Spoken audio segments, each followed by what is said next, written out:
Good morning, everyone. Happy grand final day.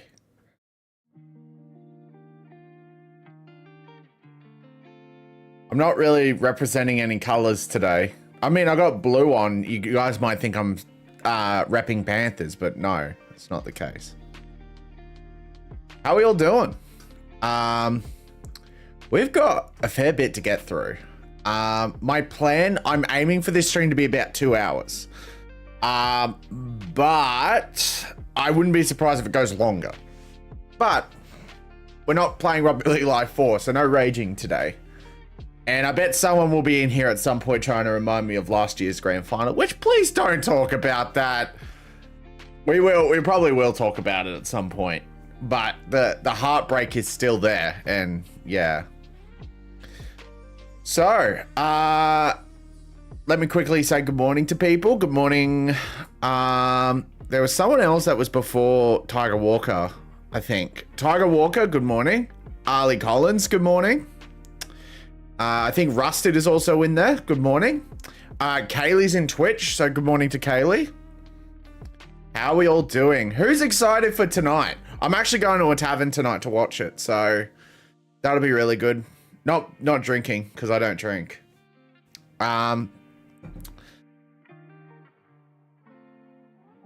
So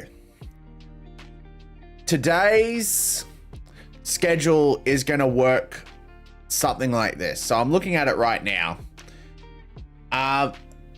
So the first thing I kind of want to go through is just the channel statistics. Just show you guys how the channel's grown this year. And I won't lie, I'm kind of disappointed in it. Not from you guys' perspective, thank you guys so much, but I think I'm disappointed from myself because I knew I could have done a lot better this year. But in saying that, I think from a how do I phrase this? From a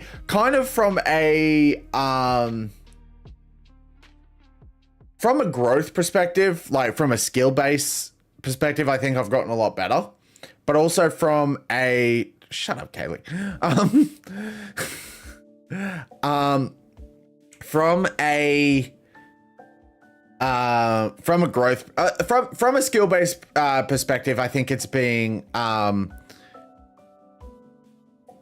getting all my words mixed up. Hold on, let me be patient for a second. From a skill-based perspective, I feel like I've gotten a lot better. I've gotten a lot better at editing. I've gotten a lot better at streamlining the process, and I'm pretty happy with that. I may adjust the process a little bit next year, fine-tune it until we get it, but I think I finally have a process that works for not only this channel, but for Galaxsi as well. But on the growth side, you guys are going to think, wow, you gained a lot this year, but actually not so much, because if you compare it to last year, I actually gained a lot last year. But I think also it was a newer channel at the time, and I think people were just discovering me, so I guess there's that as well. But there's also the hiatus that was back in April, May as well. That didn't help as well. But anyway, let's quickly go through the statistics real quick, because I'm actually really keen to kind of show you guys these. Oh, that's the wrong one. All right, I don't know if the screens are... Oh, no, that's the team of the year. We don't want that. I was just testing some stuff. Want this one. There we go. All right. Cool. So,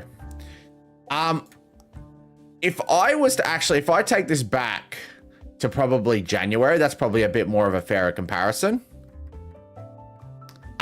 We gained almost 500 subscribers on the channel. Now, I think if I compare this to last year, it'll be a lot more, I think we gained more than 500 subscribers. I could be wrong though. Hold on. Not saying this about, yeah, 600. But also the year's not done yet, so we've still got enough time to beat 607. We got enough time to beat 607. So the thing is that I'm pretty happy with how the channel did grow this year. I'll show you guys. I gotta get this back up now. October, November, December, January. Here we go. January to today. Yes. Or 2 days ago, because apparently it doesn't. So the growth of the channel was actually really well. What surprises me is during my hiatus, which I think was around here, we still actually grew the channel. Like, the channel actually grew a fair bit. Like, I was pretty stunned to see that. I didn't like see any like flat rates or anything. Like, I think I gained like at least 1 subscriber a day while I was on that hiatus. Also, hello, Big J Footy. Appreciate you coming on in. And Tiger Walker says we're in for a cracker grand final. I absolutely agree. I definitely felt like last year was also a cracker. I think last year's going to be hard to beat. But yeah, so the channel's been going well, and I'm pretty happy with it. But I'm just sitting here and I'm just kind of angry at myself because I know I could do a lot better. And then yeah, I actually lost subscribers at points, but that's all right. I hope it's a thriller. Yeah, definitely. We got 110k views. I think that's the biggest the channel's ever seen. And then our watch time is increased by 3k. Still not enough to get partnership though. I definitely want to try and get partnership within the next year. So that's my goal, and start actually, yeah, I'd like to get partnership so I can actually like start. It's not like start generating some income for this, but then like I don't want it to you guys to think like it's becoming a money oriented thing. But if I get an income, that's more incentive for this to come full time. So yeah, it's really cool. Can I also just say this Dali M video that I uploaded how many days ago is almost in the top percentage of views in the entire Hope in the entire is probably the biggest viewed video I've seen in recent times, which is absolutely insane. Hello. Oh, I thought I got hacked for a second there. So holy crap. And then obviously the top 2, which this video right here, let me zoom in here and I'll show you what this video is. This video is the most insane grand final finish. This was when Nathan Cleary actually won for the Eels in the simulation. And this video, as soon as the grand final of last year was done, this video skyrocketed. Which was insane. I was getting a lot of comments like, oh, this happened in this year's grand final. I'm like, yes, I know. Stop making it sting, please. Like, come on, guys. Oh, I hate when people do that. Not a bad thing, but you know. But yeah, we're looking forward to the new year coming up. We also hit, I mean, more importantly, we hit 1,000 subscribers this year. That's pretty good. That's pretty effing good. Tiger Walker, don't, Tiger Walker, stop it. Stop it. Stop it, guys. I'm a Broncos supporter. Stop doing this to me. What, do you want me to just put my hat on? Do you guys just want me to put the hat on? I'm a member. Look, I'm a member of this year. Look, I'll put my freaking hat on. You guys really just want me to suffer, don't you? Oh my God. Well, I guess I'm the clown today. But yeah, so I'm pretty happy with how the channel grew this year.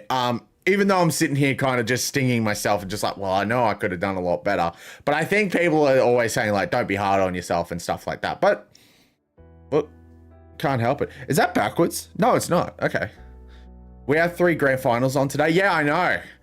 We're going to talk about all 3 of them as well. I know we've been talking about them in chat as well, but yeah, so let's get into the actual review itself, because we're going to get into the next section. So we're going to look back on the first thing, and that's the tipping results of this year. So this is like in relation to my tipping. You guys get to see how well I actually did this year. So let's see how this is going to look. You guys ready? Are you guys ready to see how well I did with tipping? Matt was kicking chairs this time last year. I wouldn't think it was that far. Anyway. So, throughout the entire year, now this number technically goes up, could go up tonight. So, for the entire year, I had 128 correct guesses out of 208 games. So that's a guess percentage of 62%. While our anytime try scorer, so I'm actually listing the anytime try scorers in the bottom of the review of the actual tipping posts, or the the tipping shorts that are coming out, which actually there's going to be a massive change to that next year. Just a heads up. While my anytime try scorers, that was 84 out of 214, which is 39%. And look, honestly, I thought I'd do a lot worse. So the fact that I was able to get more than I thought I was, I'm pretty happy with that. And in addition as well, as the season goes on, you start to kind of see the trend of like who's scoring who, like who's scoring where, and then you can actually make more educated guesses as the days, as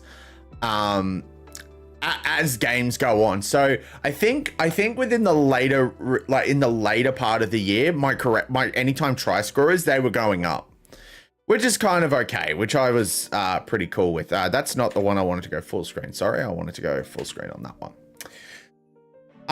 What was interesting, if you guys actually go to the YouTube channel, so for those, if you're wondering why I actually stopped the tipping shorts, it's because they weren't doing so great. They weren't doing so great in the actual long term. And then I started like posting them onto the actual like community tab. So you probably noticed those when they started coming out, and wow, I've posted a lot to the community tab this year. Wait, hang on. I've got them all on locally. Hold on. I'm stupid. Hold on, guys. Hold on, guys. I'm dumb. I've actually got them locally. Hold on. 24. Tipping.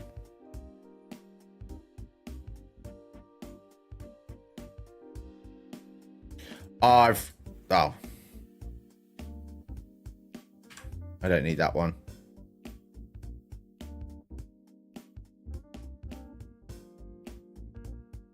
There we go. Yeah, it was, they looked like this.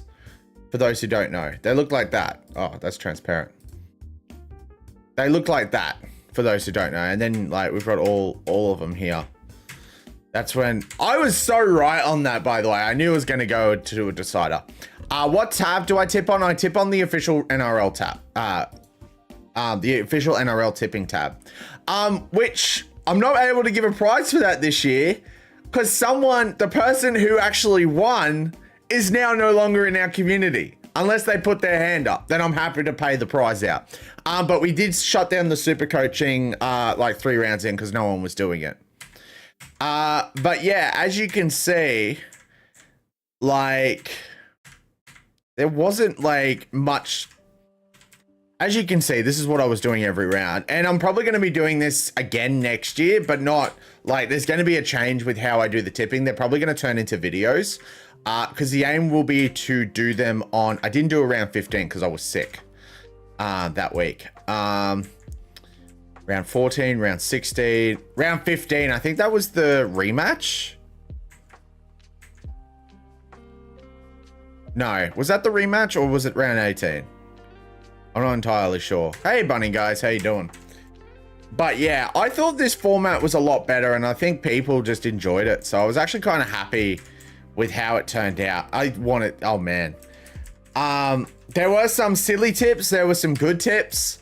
But I think we ended up going pretty high with the actual tipping. So I'm actually pretty happy with how it turned out, honestly. Well, as I said before, I tip on the official NRL tab, the official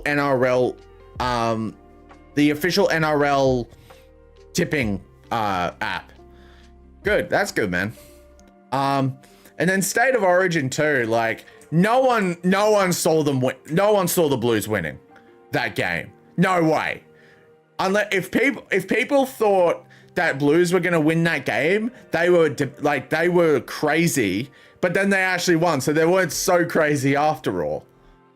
So, yeah, I mean, Latrell Mitchell just came. If Latrell Mitchell was not in that game, in game 2, I don't think they would have won. To be honest, Bunnies guys, I've probably been expecting it now. I was there, great night. Ah, shush. Yeah, so was that, where was that game? The, Where was game 2? I think that was in Melbourne. It was MCG. Yeah. So it was at the MCG. If again, if Latrell wasn't in that game, I reckon they wouldn't have won. But I think and this is what makes me really excited to have Michael Maguire next year. Michael Maguire had the first game, he lost, he knew exactly what went wrong, made changes, and then he won the second game. And then he fine-tuned on that and won the third game. And the win in the third game was absolutely insane. Like, come on. Like that was insane that he was able to do that. And the fact he was able to do it at Suncorp too, oh my God. So yeah, that's we'll talk about Madge shortly with the Broncos as well, because I definitely want to talk about that. But yeah, I'm excited for Madge. This year, after a best grand final in history, I was there. What a great game was that, game 3, not game 2. Yeah.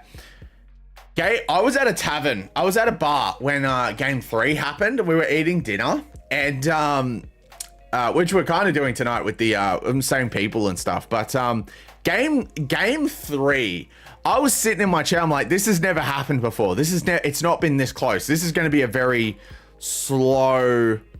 It was going to be a very slow second half. But then Blues got the 2 tries that they did, and I'm pretty sure they kept Queensland scoreless the entire game. Tryless, not scoreless. And the fact that Queensland were kept tryless at Suncorp Stadium, oh my God. Like, that's insane. Ashley Klein should never have another Origin reffing license. Wait. Ashley Klein should never ref a Origin after that penalty try call. You mean the one with Walsh? Yeah, I felt that was a bit bizarre. I did feel like that was a bit bizarre, but I think I kind of understand where he's coming from. Sorry, I'm going to change over to the webcam here. I don't think that was as bizarre as people think it is. I think Ashley Klein made a call on the field. I'd be like, I'm pretty sure if Walsh wasn't tripped, he would have got there. That was Ashley Klein's call. Obviously, the bunker didn't see it that way, which is fine. Bunker is always supposed to be the second fullback. I mean, Ashley Klein could have called the penalty try there if he really wanted to, but I think if a penalty try needs to be awarded, I think it definitely needs to go to the bunker, because they need to be like, yep, that's a penalty try. But yeah, I'm definitely not in agreement with, I wasn't in agreement with that. I felt like, yeah, I don't know how Ashley Klein did that. But also at the same time, I kind of understand. I understand, but I don't understand, you know? It's kind of weird if you think about it. You're going to start swinging, fair enough. I mean, Grant Atkins, my favorite ref. Grant Atkins, I think that's his name. He's like my favorite ref. I think after when he's like, beg your pardon to Josh Reynolds, I thought, oh, wow. Moses parted the Red Sea, then got injured. Yeah, they wouldn't have won game 3 without Moses. I feel like Latrell just added a lot more steam to the team in the second game. But the third game, Moses stepped up and he lost his injury. And I think Eels fans were really upset because of that. Grant Atkins on top. Yeah, I actually agree with that. I think he's a better ref. How Adam G did not ref a single game in the entirety of the finals is beyond me. He should have been reffing, but he didn't. I don't understand. Bradman played his best that night. I think Bradman got man of the match, from what I recall. I think Bradman best got man of the match, from my side. Yeah, he did. So Bradman best got man of the match, mainly because he got that lucky break. But then I think Jerome Luai, he got the series MVP, because every single game Jerome Luai was playing and he was absolutely insane. He was one of the reasons why Blues won the series. And you guys cannot, you guys can make arguments for that, and that's absolutely fine. But Luai was there. He was doing a lot, and I felt like Luai was the more threatening of the two halves. The only reason we didn't sweep New South Wales last year was because we already had the series won. Yeah, true. Yeah, true. I felt like Queensland just reduced their strength in that game, but they also lost Walsh. for game 3 as well. If they had Walsh, they would have swept. Because Walsh just adds that attacking sign. Yeah. Go the Blues. Yeah. But next year. Oh man, I actually gotta try and go to an Origin match next year. I might try and go to the Suncorp one. I think it'll open in Suncorp actually next year. Because I don't think it's opened at Suncorp for a while. So I think the first game, so I think that would mean as well, Blues will be favorites to win the whole series. But I think Queensland, I think they start in Suncorp. They go to Sydney. No, hang on. They go to Queensland first, then they go to they go to No Man's Land. So that means MCG, Adelaide, Perth. I think there's a rumor it's going to be in New Zealand next year, which would be very interesting if they did that.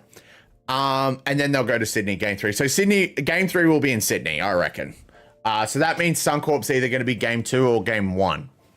And I think it should be game 1 because I don't think we've had an opening at Suncorp. Yeah. Who's going to coach New South Wales next year? Oh, that's a big one. I don't know who they can go for. Someone. I'm gonna throw a rusty one out there. I'm gonna say Boyd Cordner. I know that's a bit. They're like, wait, what? But I think Boyd Cordner should have a shot. I think if they're able to get Slater, like Billy Slater, to come in and actually get 2 series under his belt already, I think Boyd Cordner could be a good fit for the Blues. Tim Sheens is also a valid option, actually. I think Tim Sheens could actually do some damage. I'm also thinking Gallen could be a coach, but I don't think Gallen's interested. Craig Bellamy is also valid, but I don't think he's interested. I think the best shot that they've got at the moment is to persuade Ivan Cleary to do it. I think Ivan Cleary, if they want to win the series, I think Ivan Cleary. I think he's going to be the one that does it. Trent Barrett? No, actually,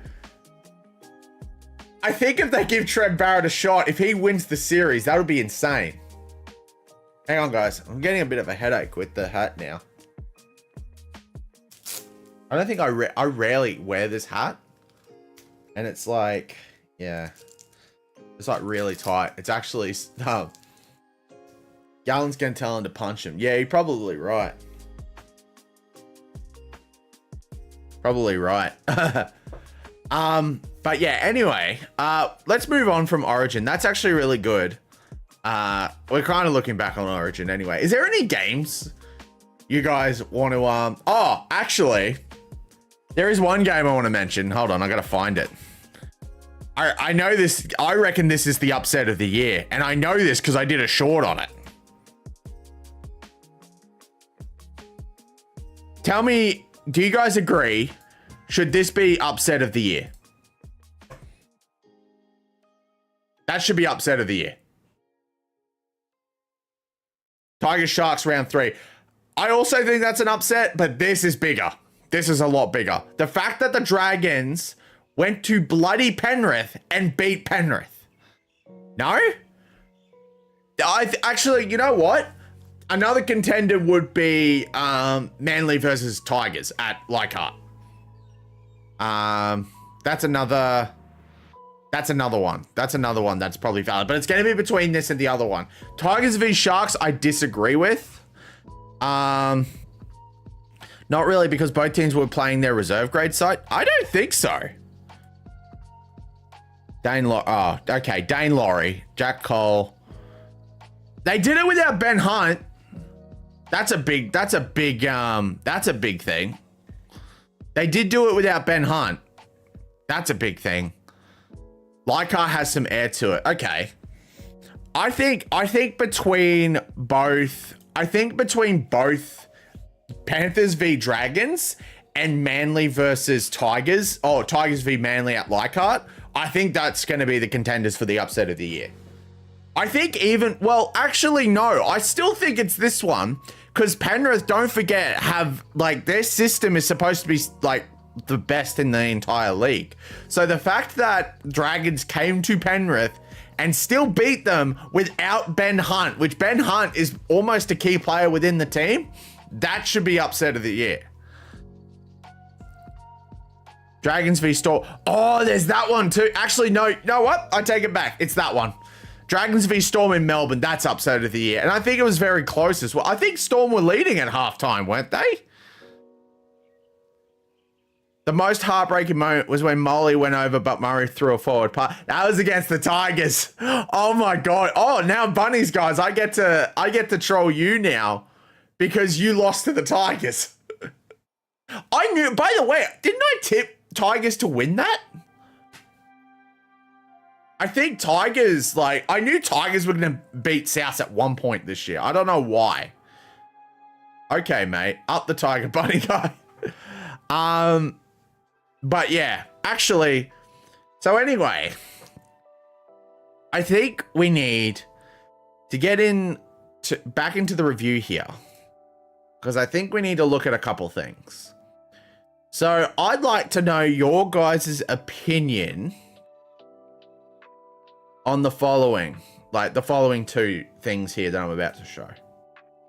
So first of all, what do you guys think of the Dally M Team of the Year here?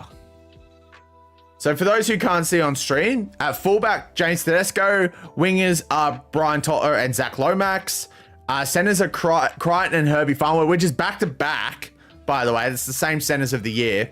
Dearden at 5'8", which, why? Jerome Hughes, and also the player of the year, absolutely agree with that. Tarpanine, I kind of agree with Tarpanine being there. Fanua Blake, on the other hand, kind of iffy. Crichton, definitely agree with him being there. Angus Crichton. Harry Grant, I definitely agree with. Katoa, I definitely also agree with. And Isaiah Yeo, I definitely agree with. So a couple things I want to talk about the Dally M Team of the Year is how... Oh, sorry. Hang on. I want to make sure my webcam is here. How the hell did he get there? How the hell did James Tedesco get fullback of the year? That baffles me. I literally was watching that ceremony with the Dally M's, and I legitimately thought James Tedesco was going to win the Dally M. And I was sitting there like, how the hell is this guy getting even close to Jerome Hughes? I don't get it. And the fact, yes, and I absolutely agree with you, Bunny guys, Dylan Edwards should have been here, not James Tedesco. And Dylan Edwards was nominated. He was nominated. Now, I think a great hint of him not getting it throughout the night, he wasn't actually there. But the fact was, how the hell James Tedesco got there, I don't know. Because it's effing rigged. Yeah, I don't understand that. Toto, I definitely think deserved it. Crichton and Farnworth definitely deserved to be there. Lomax 100% definitely deserved to be there. Dearden... Who was the third nomination? It was Dearden, Luai, and someone else. Someone else. Was it Munster? I don't think it was Munster. Edwards got injured. Didn't Tedesco get injured? Burton. Oh, Burton. Okay, yeah, Burton's even... I think Burton and Luai are better choices than Dearden, if I'm being honest. I think... Obviously, don't get me wrong. I think Dearden... Like, out of the 3 nominations for 5'8" of the year, Dearden definitely deserved to be there. But I don't think he was the best one out of the 3. That's why Jerome Luai made my team of the year. Because I thought Jerome Luai was the best 5'8" this year. Out of all of them. And I know he shifted to halfback at some point. But the fact is he should have still got the points. And his primary position should have still been there. Jerome Hughes, definitely I think Jerome Hughes. And the fact he got player of the year, we'll talk about that shortly. Joseph Tarpanine, he definitely deserves to be there. Fanua Blake, I think James Fisher-Harris should have just kind of edged him out a little bit, but I don't know how he got here, because honestly, I really don't know. I don't know, because I definitely feel like Fisher-Harris had a better year. Grant.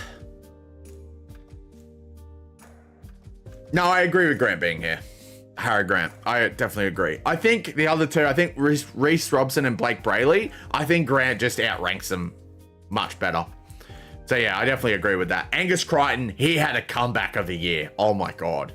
Like the fact last year he did not have the best of years, and I've got to update it so he actually has short hair in Rugby League Live 4. But the fact he did not have a good year the year before, but this year he's just had an outstanding year at second row. He definitely deserves to be here out of all of them, out of all the second rowers. Katoa also definitely deserves to be here. I think not Edwards. Who's the other guy? Who's the other guy?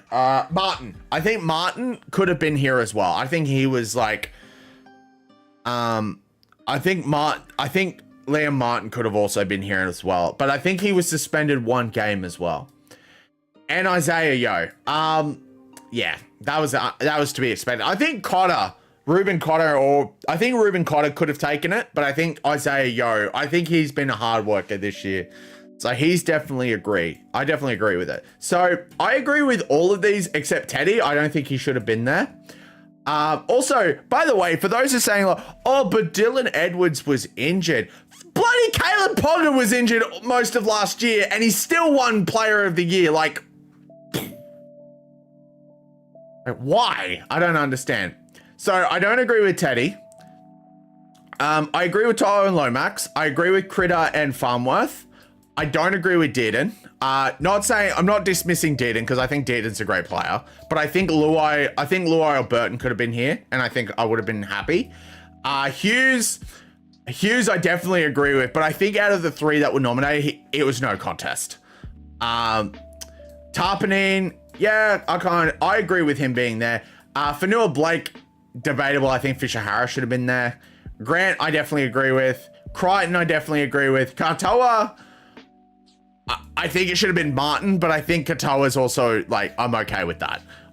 Isaiah Yeo definitely deserves to be there, but we're not just going to look at the Dally M team of the year. Oh, first of all, does anyone have anything to say about the Dally M as well before we move on? Because we're also going to look at the Rugby League Player Association team of the year. And that's like not as like the same, but it's like, it's almost exactly different. The fact that Hughes only won by 1 point just proves how rigged it is. Yeah, I actually think the Dally M system needs a serious look at, because the Dally M's, the fact that Kalen Ponga won last year, I felt like Sean Johnson was robbed. And then I think there's only been a couple years now where I think the player who deserved the Dally M actually got it. I think Tom Trbojevic deserved it 1 year, and I think definitely Hughes deserved it 1 year, which the haka that he got, by the way, absolutely great. I'm so glad like they did that. Yeah. Edwards has had votes taken from his teammates while all of the Teddy's competition in his team got injured at some point. Yeah, but Edwards was always out there, like not even just Isaiah. By the way, it's crazy that only 2 Penrith players made this team. Crazy. Because I'm pretty sure, like, hang on, let me look at the 2023 team of the year real quick. I'm pretty sure there was a few Penrith players that made it last year. Hang on.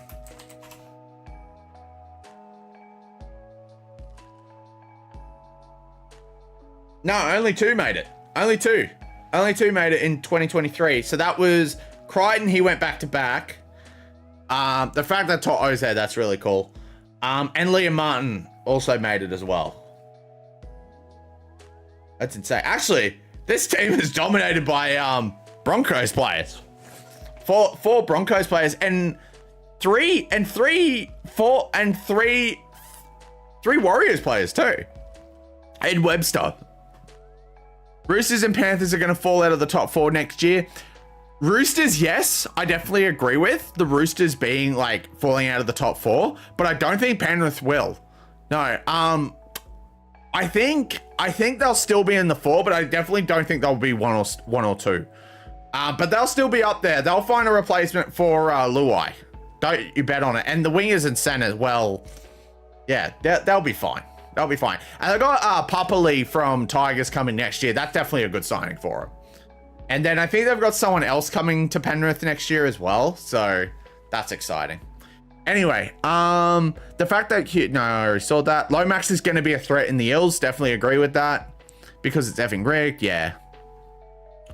Teddy had a great year. I'm not saying he had a bad year. I'm not saying that. I'm saying like that Teddy had a good year. Don't get me wrong. He had a bounce back year from last year. Yes, yesteryear he had like a shocking year.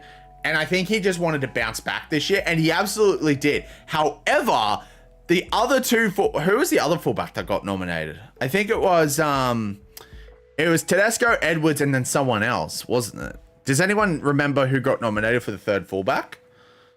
Oh, hang on. I've got the nominees on my computer. One moment. Hammer. Oh, yeah. Hammer. Yeah. Not Hammer. I love, don't get me wrong, I love Hammer So Tabuai Fido, and I love him as a Dolphins supporter, but he definitely didn't get the fullback of the year. He definitely pulled a lot of weight, though. So I definitely feel like he could have been in contention, but to actually get it would be a different story. Anyway, let's look at this one. This is the one I think you guys are probably a little bit more keen on. So let's have a look. So at fullback Edwards, which I definitely agree with. Lomax and Toto, so absolutely the same. Herbie and Critter both got centers. So they've got 4 out of 5 so far. Luai for 5'8", definitely agree with. Hughes for halfback, definitely agree with. Crichton and Katoa, definitely agree with. Both of the Warriors props got it as well. And by the way, if he wasn't suspended this year, definitely Nelson should have been up here. Nelson Asa-Solomona. He definitely should have been up here. If he wasn't suspended, obviously. Mitch Barnett and Fanil Blake both got it. Harry Grant. And then Terrell May, I think that's his name. Not Taylor May. That's a whole different person. So the whole RLPA team of the year is probably a little bit more realistic, if I'm being completely honest. Like, look at this. Like, probably a lot better. Because Edwards definitely deserved to be there. Luai definitely deserved to be there. And I know you guys don't like Luai a lot. And that's actually, I don't know, for those who haven't actually seen the Team of the Year video for Galaxi Footy, spoilers, just a heads up. But Luai actually won my Player of the Year. Because I definitely feel like, obviously, because I can't choose Dali M players of, like, Dali M team, it would have fucking been, oh, excuse my language. It definitely would have been Jerome Hughes. But I definitely feel like second place was Luai. And actually, if it had to be close, it should have been between Hughes and Luai. And I know you guys probably don't agree with that, but I think Luai had a great year. And I don't know if it has something to do with the Tigers. By the way, Tiger Walker, cover your ears about this. I have a funny feeling Luai's only done this well because he's going to the Tigers next year and he's expecting a 4th spoon.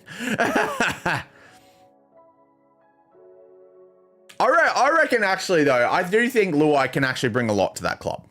I definitely feel like he can bring a lot to that club. And I guarantee you, if Tigers play finals next year, Luai will be the signing of the year. I guarantee you right now. And the fact they're going to have Appy there, they've got Galvin in training, they've got Taruva coming, they've got Jack Bird, I think. No, Hunt. Jack Bird and Hunt. Wait, hang on. Do they have Jack Bird and Royce Hunt coming? Because that's insane. Wait, hang on. I need to look at this real quick. Hold up.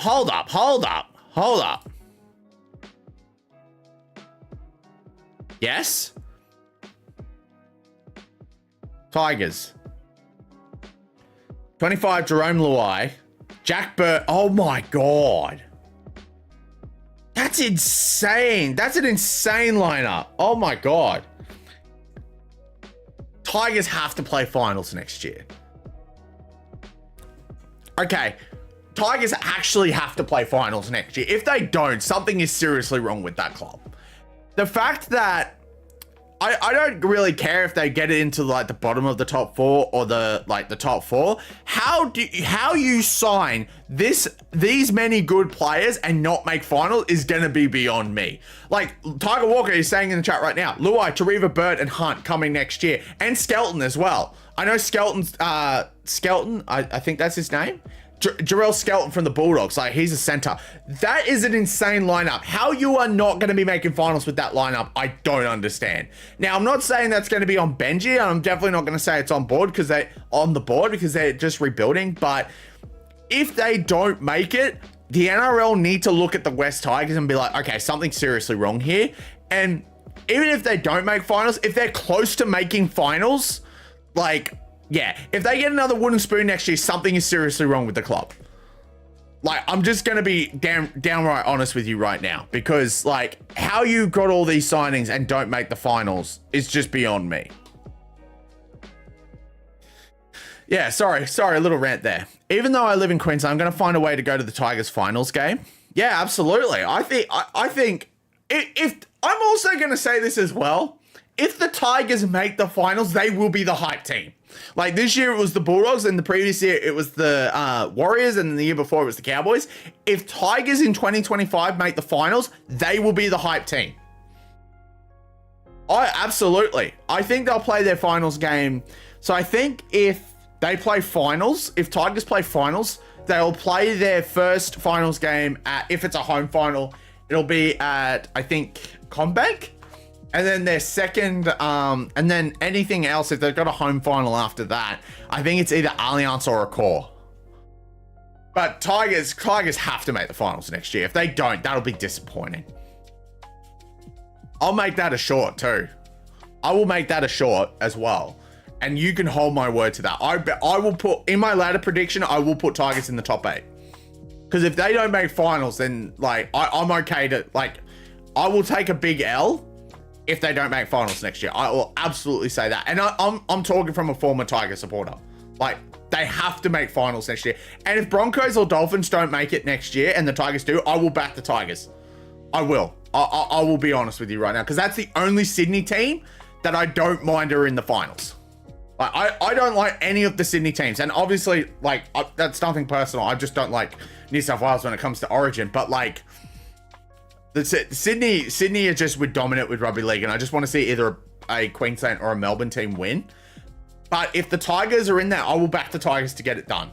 I want I know a lot of people are going to find this hard to hear. I did not want Dogs to go far in the finals. I just wanted them out first week. I'm like, okay, we're done. Let's go.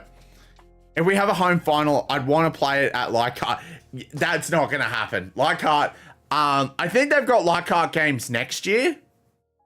But they're got to try and repair Leichhardt as well. I think they are going to repair Leichhardt, which is really good. Which is really good of them to do that. All right, we're wasting a bit more time, but what do you guys think on the RPA results? We're kind of going a bit off topic here. Tiger Walker, we'll talk about this in a bit while, but Tiger Walker before the stream said if Lockie Galvin should have made the Rookie of the Year, and my thoughts honestly is yes, he should have. And this is why I don't like the Dally M system. I feel like the suspension side of it needs to be really looked at, because I think like a few people got screwed from being the Team of the Year. For example, I think Nelson should have been in there, and I only think he got suspended once throughout the entire season. And obviously if there's like some extreme stuff like racial, they're like screaming bad sportsmanship, they bring a bad name to the club, they intentionally hurt someone, that's okay. I don't mind if someone says, okay, well, they can't be eligible because they've done one of those 3 things. That's fine. But if it's something that is accidental and they're not suspended for like, say, a game, they're only suspended for like 1 or 2 games, I think that needs a look at. I play a home final anywhere but Campbelltown. But didn't you win in Campbelltown this year? I think you won twice in Campbelltown. I'm pretty sure. Hold on. Yeah, hang on. So most of your wins were at Leichhardt, I know that. You won at Leichhardt, you won at CommBank.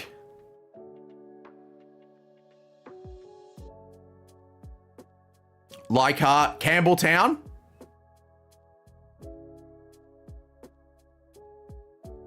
Campbelltown, you won twice, yeah. You won against Raiders, you dominated them, and you won against Souths.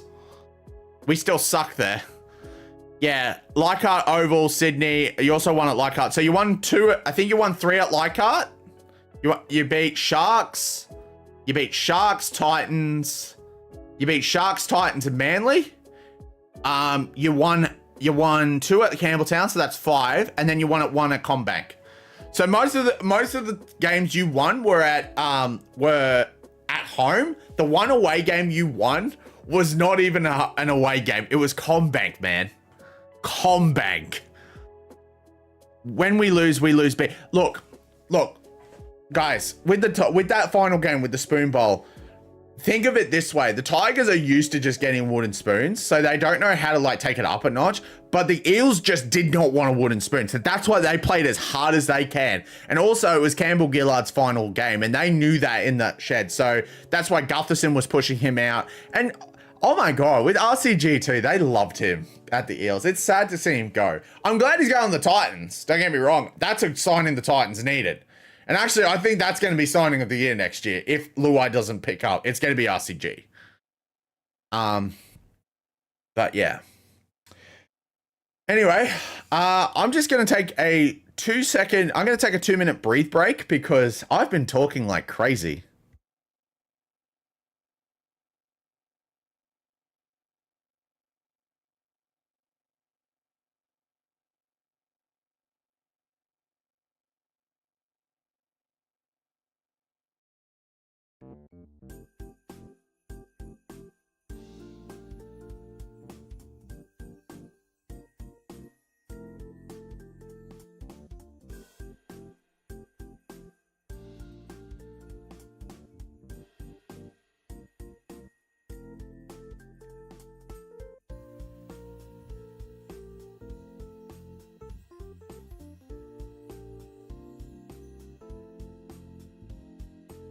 Okay.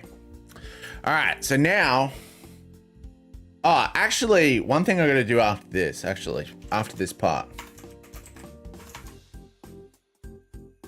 Now we probably get into the meat of this stream. We're actually getting into the meat. We've had an eventful stream so far, but we're going to get into the meat of it now.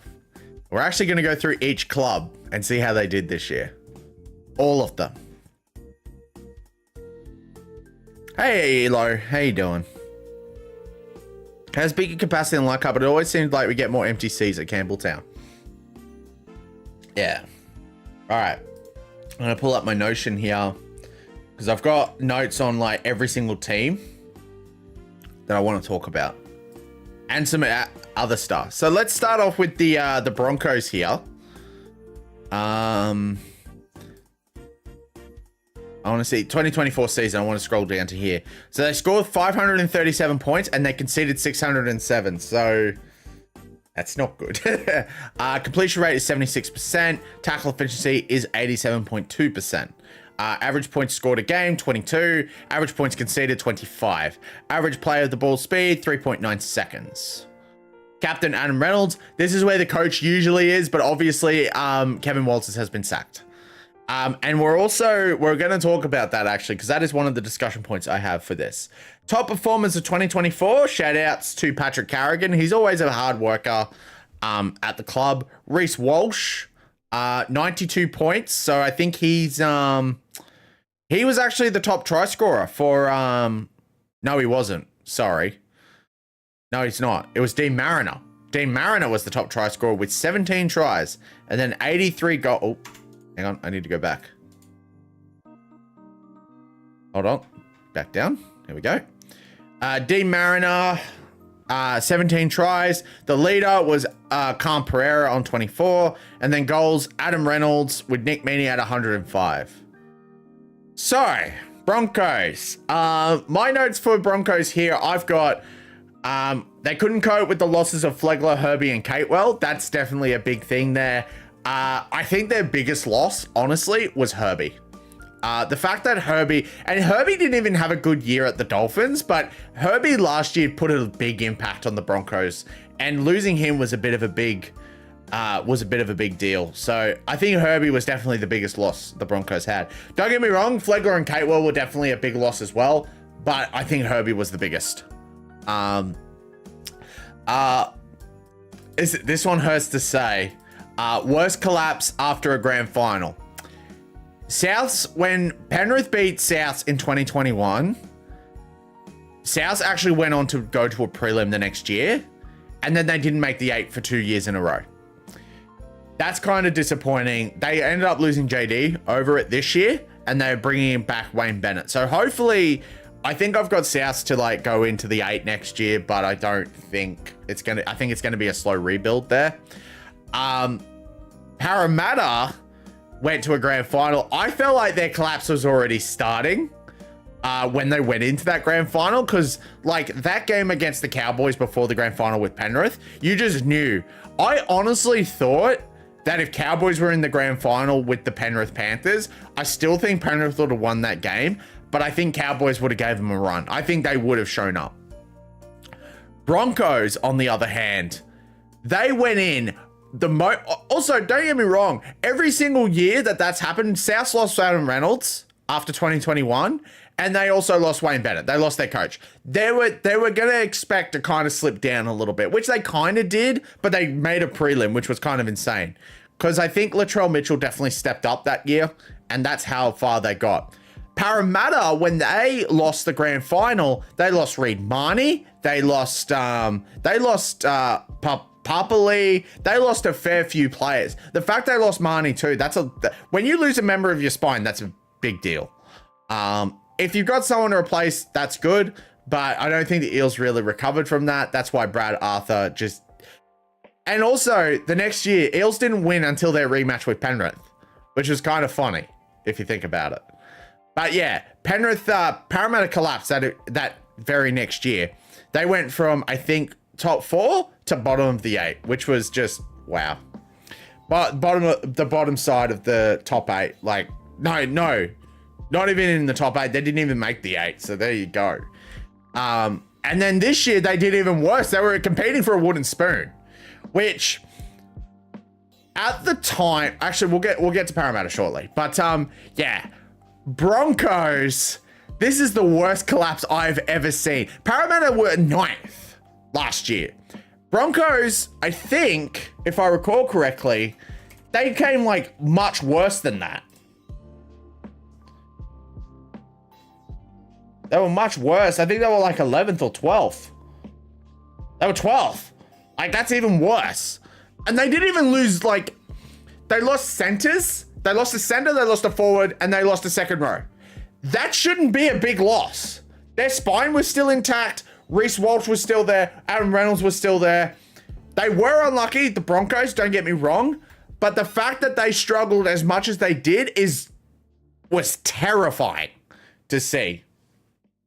They lost their coach. Now, when I wrote these notes for the Broncos, Kevin Walters had just been sacked. Like, literally the day after I was writing these notes. Kevin Walters was sacked. I didn't know Madge was coming in. Do I think he was unfairly treated with that? Absolutely. But I'm very happy we're getting Madge. But I'm very happy. If we couldn't have Kevin Walters, I'd be like, get fucking Madge. Like, right now. Because that's the only person that was available at the time.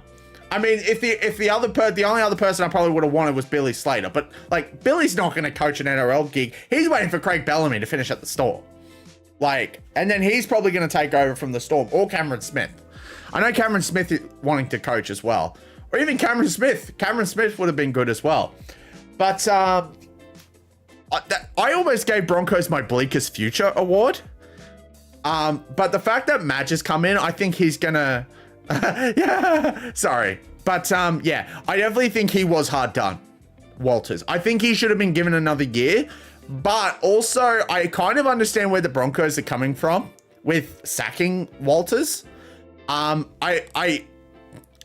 the sounds of things, he didn't take the review well and he lost it. Like, he was very unprofessional and stuff, which I would understand his reaction, but you don't treat a staff member that way. Like, come on, man.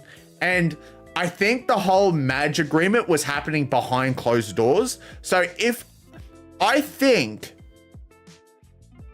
someone earlier this year said to Madge, if Walters is not coached by the, Walters is not coached for 2025, would you be interested? Madge said, yes, I would be. And I think 2 weeks ago, I think Kevin Walters would have kept this job. But then I think that whole outburst and that whole review happened and Broncos board overheard and they're like, sorry, mate, you got to go. Obviously he was heartbroken. I mean, I'd be heartbroken if I lost my dream job as well. But also, I think the plan was to have Madge maybe as an advisor, not as head coach. I don't think, yeah, I think it's kind of sad to see this happen, but at the same time, you got to kind of understand that's life. That's kind of a life thing. And Madge, I definitely think Madge is going to bring the Broncos back up to where they were. As you probably saw with the South Side as well, when he had the 2014, he I think in his second year, he got them to the grand final and won it. I think that was the second year he was there. So I have a lot of faith in Michael Maguire to get the job done for the Broncos. But yeah, that's definitely a downgrade. Next team is Canberra. Let's have a look at their top performers. Okay, 2024 season, 474 points scored, 601 points scored. Completion rate and tackle efficiency, 78%, 88%. Average points scored, 19. Average points conceded, 25. Average plays the ball speed. Coach Ricky, Elliot Whitehead. I think, is that the new person taking over, Elliot Whitehead? Or is it Tarpanine? Because I think it was Tarpanine who was announced as the coach. Not coach, captain. Their top tackler is Morgan Smithies. Jamal Fogarty did the most points.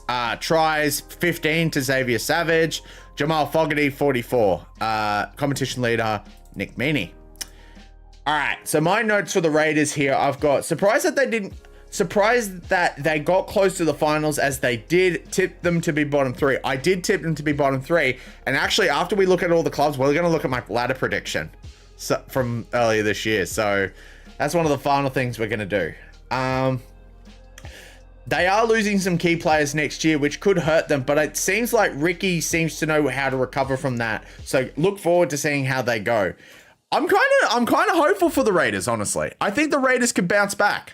I don't know if they'll make finals next year. I think they're going to be around the same area, but I'm definitely not tipping them to be bottom 3. I think Ricky's got a plan, and I think he's going to do it well. So I'm kind of excited to see how this goes. But also, I think Ricky was re-signed this year, so that's kind of cool. But yeah, that's all I've got for the Raiders. I don't really have much for the Raiders. Does anyone have an opinion that they want me to talk about? I think Tarpanine made team of the year, so I think that's really good. But I don't know if Tiger, I don't think he'll get us a spoon. I don't think so. Raiders had a great year despite not making final. Yeah, absolutely. Dude, if that Dolphins Knights game drew, they would have been in finals. Also, I think one problem that I did notice with the Raiders as well, when they lose badly. And I think that's kind of a bad thing. If they lose close games, I'd be like, okay, well, they're at least trying. But when they lost badly. Like, really badly. So, yeah. Yeah. I haven't got anything else for the Canberra Raiders. Let's move on to the hype team of the year, the Canterbury Bankstown Bulldogs. Let's scroll down. Cameron Ciraldo is their coach, Stephen Crichton. 2024 season, points scored 551, points conceded 457. That's an improvement from 2023. Completion rate 77%, tackle efficiency 86.3. I believe they were the best defensive team of the year, if I recall correctly. Average points scored 22, average points conceded 18. Average plays the ball speed 3.46 seconds. Top performers, tackles, Reed Money, 1,240, not bad. Points, Matt Burton, 187. Not bad. I think he is also up there. I think he's in the top 4, Matt Burton as well. So that's really good. Jacob Kuraz with 12 tries. So not even close. I think Mariner was better. And then goals, 74 by Matt Burton. I think Matt Burton is also up there as well. So for the Bulldogs, my notes. I picked them to be in the bottom 3. They made the top 8. And I think this is the first time in 10 years. 10 years? 6 years. This is the first time in 6 years that they've made the finals. Kudos, Bulldogs. Honestly, Bulldogs fans, rejoice. That's absolutely amazing that you finally made the finals. And on top of that, even though you lost, the final you made was a home final. That's good. That's really good. The fact that you almost packed out a core stadium for that was absolutely amazing. I tipped to finish 16th. Yeah. That's like, a lot of people didn't even count them for the top 4. The fact that they made it, absolutely outstanding, honestly. Stephen Crichton, I'm just also going to say, Stephen Crichton, the signing of the year. Absolutely the signing of the year. He deserved to be captain. He deserved the center of the year. And he nailed it this year. Absolutely, Stephen Crichton. Future looks bright for Dogs, possibly top 4 next year. I think they can make the top 4. I think that's going to be a hard one for them to do, but I definitely think they'll do it. If they don't fall into second year syndrome like the Warriors and Cowboys have done, and the Broncos, they can make the finals. Also, hello, Pancake Gamer. How you doing? Bulldogs were the hype team of this year. We'll get to that shortly. They seem to collapse. Okay, this is the one negative thing about the Bulldogs that I did see this year. They hit a brick wall at the end of the year. They lost the last 2 games, and one of them they lost badly. But not the finals game. They actually were competitive in the finals, so I'll give them that. I think they did work competitive, but they just ended up losing. So I felt like that defensive effort slipped at the end of the year, if I'm being completely honest with you. But yeah, I think if you're a Dog supporter, I think you got a lot to look forward to. And I think you've got some signings coming next year. Bulldogs did much better this year. Yeah, absolutely. Absolutely. They lost their last 3 games of the season. Yeah. And I think, actually, if we go into that, we go into the Bulldogs here, let's look at their results. I forgot to actually look at this. Yeah, this was the game they lost badly. The Cowboys won, which how they lost that, I don't know. That was a home game for them. And also, when they went into this game with the Seagulls, the second game, they were undefeated at home. And then they lost the last 2. And badly, too. Those two of those against Manly. Did Manly win the first game? Did they first Manly earlier this year? I don't think they did. No, they didn't. No, they didn't. Also, this was very scary. The first 2 games, they lost. And they came into round 3 and they started winning. Actually, they started winning most of their home games too. What was the first? The first away game was against the Knights, which after the years that they've been brutally assaulted, after last year they were brutally assaulted by the Knights, this was a perfect revenge game. I think this is the one Daniel Saifidi headbutted Reid Marnie too. They won at home, lost away. Oh, they lost a lot of away games. They need to be good on the road. I think that's the one thing they need to improve. They did beat Broncos on the road though, so that was really good. Although Broncos were going through different struggles.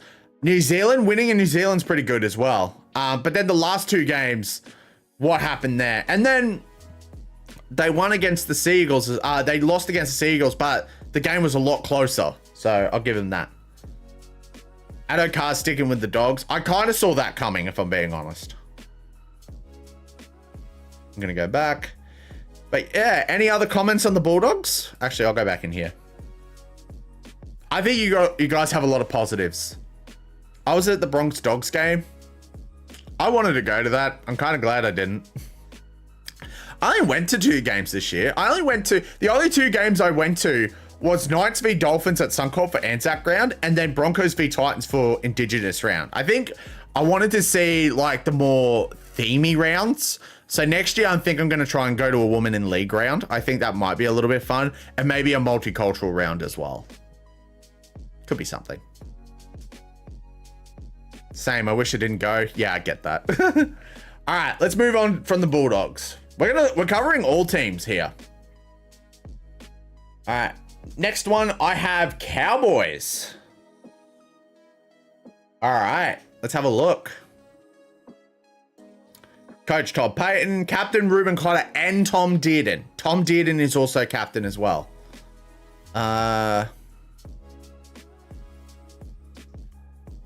2024 season, points scored, 703. Points conceded, 610. That's pretty good. That's pretty good. Completion rate, 78%, 86%. Tackle efficiency, average points scored a game, 27. Average points conceded, 23. So they kind of kept it same. Top performers. Tackles, Reece Robson, 919. I think that's our second hooker, too. Valentine Holmes, 266. He is the leading point scorer this year, so congratulations. And Kyle fell 1 try short of being the top try scorer. That's insane. And goals, 101 by Valentine Holmes. I think he went 5 games straight without missing a goal, and then there's just 1 goal. I think it was in the finals he missed. Yeah, so Cowboys. What is my advice? What's my notes on this? Nice bounce back from 2023. Absolutely true. Very nice bounce back. Didn't make the 4, but you made the 8. I'd be happy with that.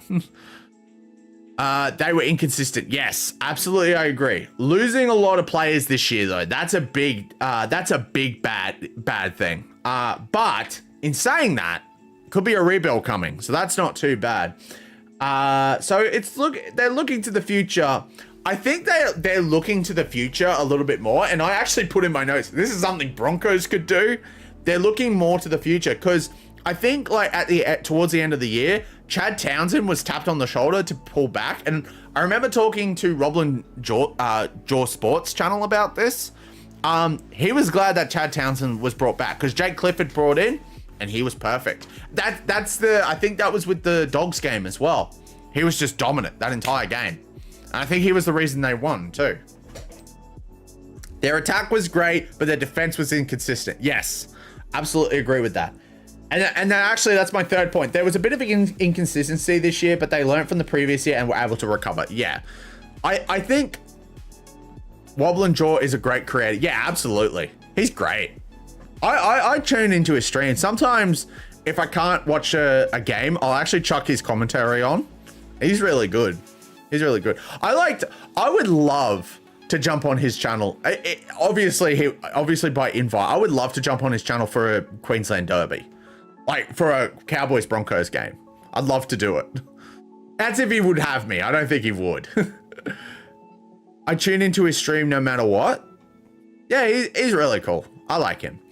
But yeah, I think a lot of people, by the way, I just want to point out last year, a lot of people were calling Todd Payton to be sacked. I'm glad they stuck with him because that would have turned into a giant shit show if he got sacked this year. I think if he's leading the rebuild, I think he'll do great, honestly. So does anyone have any comments on the Cowboys? Because I think there's not really much to talk about. I don't know if I've got like Tigers. I have a lot to talk about. Sharks. I have a lot to talk about. Dragons. I've got barely anything. Panthers and Eels. Yeah. He does NRLW live streams. Good year for the Cowboys. Yeah, absolutely. I think if they play their cards right, they'll maintain their spot next year. I don't know if they'll be top 4 though. I don't think they'll be top 4, but you never know. Okay. What is this? Alt, left arrow. Here we go. All right, Cowboys. Next team I have is the Dolphins. We get to talk about NRL's newest club. Potentially, there might be a club announcement. A new club announcement in the next couple weeks. So that's exciting. Okay. Dolphins. 0 premiership, 0 runner-up. Oh, that's bad, man. No, I'm kidding. That's like brand new. 2024 season. Here we go. Points scored, 577. Points conceded, 578. So I think they actually had a difference of -1. 1 point. 1 point would have been a positive, would have been very positive. Completion rate, 79%. They need to work on that. Tackle efficiency, 87%. Average points scored, 24. Average points conceded, 24. Good year from the Dolphins, despite not making finals. Absolutely. This is a massive improvement from last year. Coach is Wayne Bennett. Captain, Jesse Bromwich. Our first retiree captain. Congratulations on a great career. Jesse Bromwich, congratulations. Tackles, Max Plath. Technically a hooker, but also a lock. Don't know if I'm going to count that as a hooker. 894. Jermaine Asako, 223. Last year's leading point scorer too. Tries, Hamaso Tabuai-Fidow, 15. Absolutely great. He had a good year, Hammer, by the way. And goals, Jermaine Asako, 87. Dolphins. My notes on you. A major improvement from the trials this year. As soon as round 1 happened and they had that loss, I'm like, oh no, Dolphins are going to have a bad year. But no, immediately they bounced back. I think that Wayne Bennett effect just had it there. And Hamaso, Herbie stepped up and all that. Branded some nice rookies like Max Plath. I think Max Plath should have been in the running for Rookie of the Year. I'm glad Bostock got it, but I think Plath should have been there as well. Best year in their history. Yeah, absolutely. Absolutely. And Wayne Bennett, and the crazy thing is that Wayne Bennett says they're going to be a dominant team in the next 3 to 5 years. So maybe they might be winning premierships soon. You never know. They might be the next Melbourne Storm. And then I also have a note here. If it weren't for Stephen Crichton, Herbie Farnworth would have been the signing of the year. Dolphins sold at the end of the year, thought they were top 4, then they finished 10th. Yeah. They were at the top of the ladder for a little bit too, the Dolphins. I think after 4 wins, after the 4th round, they were at like top of the ladder. But I haven't got really too much to talk about with the Dolphins as well. But with Wolf coming in next year, and then they've got the signings that they did. I think they just signed someone too. Who was it? I think it was Hunt. No, Hunt's Tigers. They just signed someone. Saifidi. Daniel Sof. That's a signing, actually. That's really good. Dolphins should make finals. I definitely think they'll make finals next year. I don't think they'll be top 4, though. I think they'll be top 8. But not top 4. But yeah. But I haven't got much to talk about with the Dolphins. Does anyone want to mention anything about the Dolphins before we move on? Probably. The next team, I've got one massive criticism on. And if I'm being honest, the coach of this team should be shitting his bricks. If they won the last round, yeah, they absolutely. If they won the last round, they should have been in the finals. Absolutely agree with that statement. Actually, that's something I do want to talk about. I think they were robbed in their last game. I think the Dolphins were robbed. There was a try that was scored, and Wayne Bennett was upset about this, and I absolutely understand. That Trey Fuller should have scored. That should not have been an obstruction. That should have been a try. Now, that still would have put them 2 points in contention, but I think if they would have started scoring those tries, the momentum would have just kept going. And I think the Knights would have actually struggled to beat that. Speaking of which, guess who's the next team? It's Newcastle. Let's look at their stats.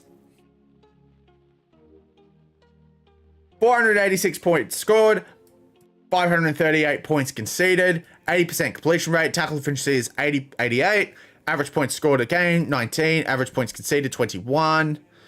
Adam O'Brien is their coach. Jaden Brayley is their captain. Pretty sure that's supposed to be Kalen Ponga. Top performers of this year, Jaden Brayley. Is he? He's a hooker. Oh my God, he's a hooker. It's another hooker. Kalen Ponga, 104 points. Tries, Fletcher Sharp, 11. He's actually a debutant this year, so that's pretty good to be a top try scorer of a club as a debutant. And goals, Kalen Ponga, 46 points. Felt like the Knights were average this year despite making finals. I have one massive criticism about the Knights. How the hell they made finals this year, I have no effing idea. Like, seriously? My notes on here, first of all, their halves combination, that's all over the place. What the hell is, like, pick a half combination and stick with it. Like, Jackson Hastings is playing reserve grade now. Like, because he has, he can't, play for some reason. But he's been really good. They can't stick with Tyson Gamble. Tyson Gamble's probably definitely a 6 moving forward. I definitely would be sticking with Tyson Gamble as their 6. Their 7, they need to figure out quick. Because otherwise, they're not going to be making finals next year. I don't see them making finals next year. And the massive criticism I have with this team, they were able to win without him this year, but it seems like they cannot win a lot of games without Kalen Ponga. You're building a club, you're building a team around one player. And the fact that the problem is that, like, if Kalen gets injured, someone should step in and he should be able to fill his shoes. That's absolutely fine. But it seems like they struggle to do that. That's a massive problem. They need to look into that and not rely on Kalen Ponga as much. Like, seriously. They put in great effort in their loss to the Cowboys. Yeah. Felt like the Knights were, yeah.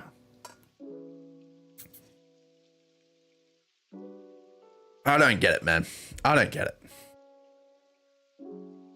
They did make it. I think out of every single team in the finals, they were the least deserving to be there. I thought the Dolphins. I felt like the Dolphins and the Raiders, I felt like they deserved to be there the most. Like, honestly. Those two teams, they deserve. The Dolphins and the Raiders. If it had to be one of them, I'd probably pick the Dolphins because of bias. All right. I'm going to take off this hat because I'm actually getting a headache right now. I'm getting very relaxed. I'm very, yeah. Does anyone else have anything about the Knights, or can we move on? Because I think Tiger Walker, I think you're interested in the next team, if I recall correctly.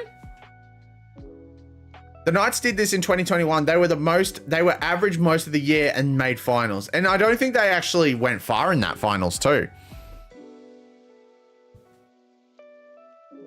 I'm not the biggest fan of Joey. By the way, not the biggest fan of Joey Johns either. So I actually don't mind seeing the Knights collapse a little bit, but that's only because I don't like Joey Johns. I think a lot of people are going to be like, why? I'm like, well, yeah. They went out week 1. Yeah. All right, let's move on to someone's favorite team in the entire comp. The very bottom team, actually. Literally. The West Tigers. This will be interesting to look at their stats, actually. They've got one... win percentage, 38%. That's significantly dropping now because they've had all these bad years. Points scored, 463. Points conceded, 750. That's terrible. Completion rate's still pretty good, though. And tackle efficiency, 86.4. Average points scored a game, 19. Average points conceded, 31. Do you guys notice, by the way, with the Tigers, they seem to start very competitive and then just go down. And then suddenly they just have spikes of competitiveness. I think they need to really look at that. Coach Benji Marshall. Actually, I will say this. Within the last 3 years, Benji Marshall, they've improved under Benji Marshall. They have. They actually have 2 more wins on the trot this year than the last 2 years. It's insane. Api Coruscant is the captain. Top performers, tackles, Api Coruscant with 818 points. Api Coruscant, 106 tries. Jareem Buller, 10. That's the only difference because the goals is Api Coruscant, 43. Are they just one team? Is it just a one-player team? Come on, guys. Come on. I felt like we had an all right. Yeah, I agree with that. I think you actually did all right, like considering the position you were in, and your coach has no experience. I thought you did okay, honestly. So my notes for the Tigers, another wooden spoon, but a lot to look forward to as they did improve. They have 2 more wins than 2023 and 2022. Signing of the year with Jerome Luai coming, who is possibly going to be the captain. I wouldn't be surprised if Api Coruscant and Jerome Luai are the captains next year for the Tigers. They almost have a finals-looking side with their team. Like I said before, how they don't make the finals with their new signings next year, I don't know. If he didn't get suspended, all right. Tiger, this is what you want to talk about, and that's absolutely okay. We got someone in Twitch celebrating the Waz. If he didn't get suspended, Lockie Galvin should have been Rookie of the Year. I absolutely agree with this. The fact also, Lockie Galvin only got suspended for 2 games.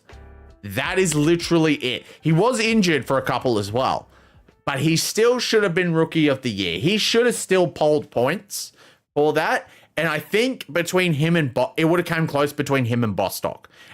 Or if he was eligible, I think Max Plath also could have been there as well. I don't think suspension should rule you out of Rookie of the Year. No. Okay. You can be suspended to get Rookie of the Year, but if you get suspended twice, then you're out of the running. I think being suspended for 2 games or more, I think that's ridiculous. I think if you get at least 4, I think if you get suspended for 4, I think that's when it's like, okay, well, that's enough. But I think 2 is too little. I think 3 is okay. I think 4 is a definite okay. I think 5's being too lenient. I don't think, yeah. And I think also it should depend on like what exactly the charge is. For example, I think Lockie Galvin only got suspended because of a hip drop. If Lockie Galvin wasn't suspended for those 2, by the way, if Lockie Galvin wasn't suspended for those two games after, he would have won. They would have won at least one of those. I think they would have had one more win.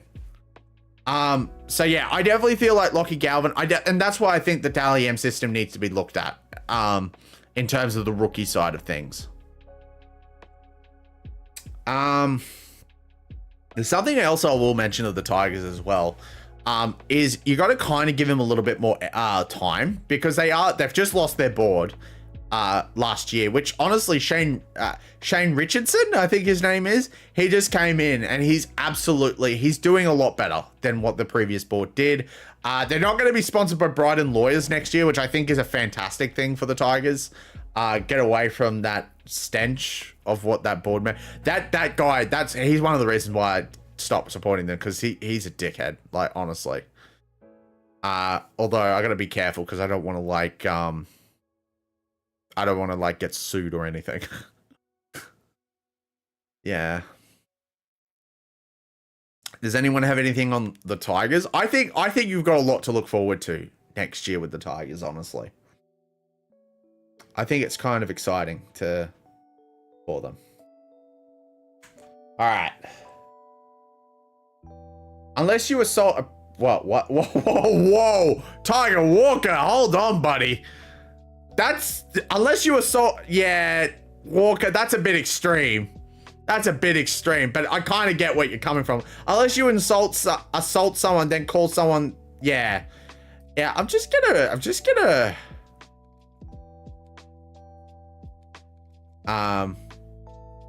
remove that message there, Walker, because that's not in our policy. But I get what you're saying. I get what you're saying, man. I do.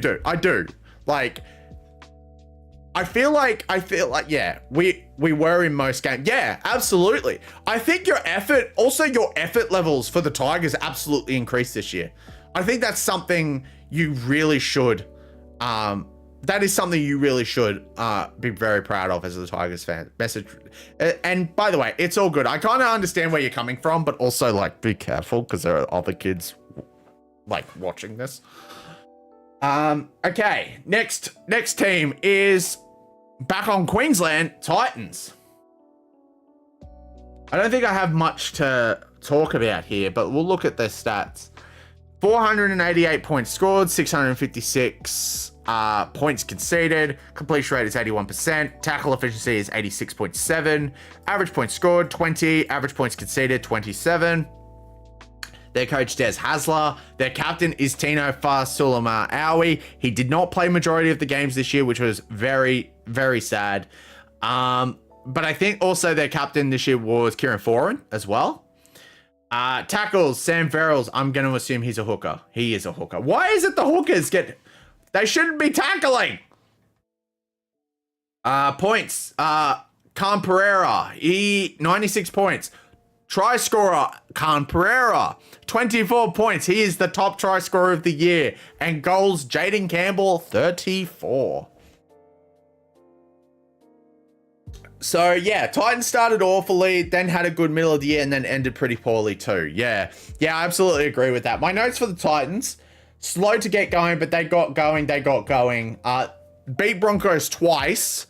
One was very competitive. One was a demolition.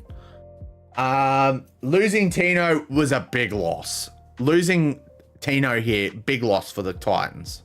Honestly, I think that's actually really depressing to see him go. I play hooker and I get most of the tackles in my games. Oh, okay. Well, in that case, it's pretty fair. But also, you know who had a really good year? In terms of the second row, David Fifita. I think, honestly, also he backflipped this year. He was supposed to go to the Roosters next year, but now he's backflipped. And now he's extended with the Titans. Their last game against Penrith was good. I was surprised they were in the contest, actually. They actually could have won that game, which was kind of impressive. I think I looked at the TV at one point. I'm like, holy crap, the Titans are actually being competitive. And I'm like, okay, well, that's something to look forward to. Des Hasler, I think he's had a rough first year, if I'm being completely honest. But I think he's like, okay, I think I've got the team going now. And I think Des Hasler's actually going to take the Titans. I think Titans will be in top 8 next year, I reckon.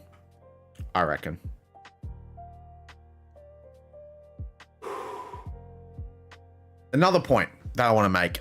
RCG. Reagan Campbell Gillard.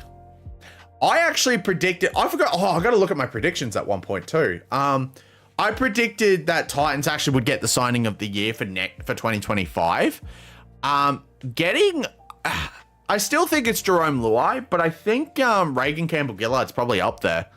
I think they need that like kind of strike forward, and I think Reagan's going to bring it to them. The three Titans fans are pretty disappointed with this year. Poor Clarkey. You know Clarkey's rugby league column. He's a Titans supporter. Poor Clarkey, man. Poor Clarkey. Oh man. But yeah. Look, I look forward. I want to try and actually go to one of their games, the Titans. Not to celebrate the Titans. I'd like to go with the Broncos away game. Just go to the Goldie or something, just to watch that game. But apparently their stadium's really small compared to Suncorp. So, yeah. I mean, I've got nothing else on the Titans. The next team I definitely don't have a lot on as well. I'm also keeping an eye on the time, guys, because I'm actually starting to realize, we're wasting a lot of time right now. Warriors. Let's have a look. Oh, sorry. Points scored, 512. Points conceded, 574. Completion rate, 81%. Tackle efficiency, 88%. That's not too bad. Average points scored, 21. Average points conceded, 23. Coach, Andrew Webster. Captain, Tohu Harris. Tackles, Wade Egan. That's a hooker. 752. Sean Johnson with 78 points. 15 tries by Wateni Zalesniak and Sean Johnson with 29 goals. Not even close to the top there. My notes for the Warriors, I've got second year fever. So again, this always seems to happen. And I think the Bulldogs fans need to watch out for this next year. Second year fever seems to be real. They couldn't contain all the lightning and lost it. So they couldn't contain the lightning in a bottle and they lost it all. Sean Johnson's form fell. They were expecting his form to fall more last year, but he actually increased in form. In fact, I felt like it made the team worse when Sean Johnson was playing. As much as I hate to say it, I think Sean Johnson didn't really help the team a fair bit, if I'm being completely honest. But in saying that, when he didn't play, they were winning. They beat the Warriors also at the Warriors. The Warriors beat Penrith in Suncorp as well, so that was kind of impressive. I think the only player missing from that Penrith team was Nathan Cleary. Like, if Nathan Cleary was playing, it would have been a lot different. Actually, I'm gonna still go on the Warriors because I have one more note.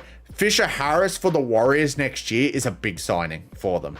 The fact that they lost the prop forward of the year of 2023 early this year, and then they've gained a better one, it's really good.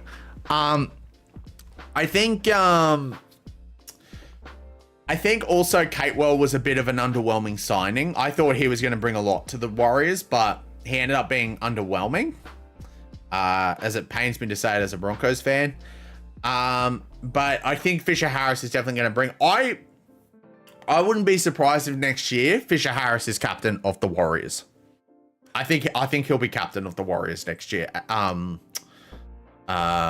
Fisher Harris. I think because of his experience as captain of the New Zealand side, I think the Warriors will make him captain.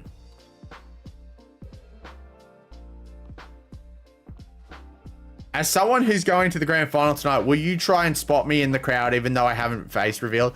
Honestly, dude, I'm going to be far away from the TV when that happens, so I'm not going to be able to.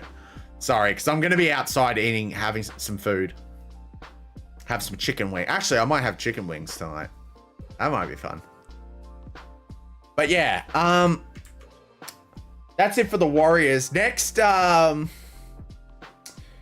have Manly. Probably one of the most hated teams in the comp, which I don't understand why. I think Manly's an alright team. Daly Cherry Evans is their captain. For some reason, Seibold is not listed here, even though he should be. Anthony Seibold is their coach. Top performers, tackles Jake Trbojevic. He is not a hooker, surprisingly. Ruben Garrick, 202 points. Tries, Tommy Talau, which I think he's just come from the Tigers too, 18. Ruben Garrick, 81 goals. My notes. Luke Brooks had a fantastic year. I would say he is the third best signing of 2024. Return to form. In fact, I think the team did okay without Tom Trbojevic, with the team improving their record without him.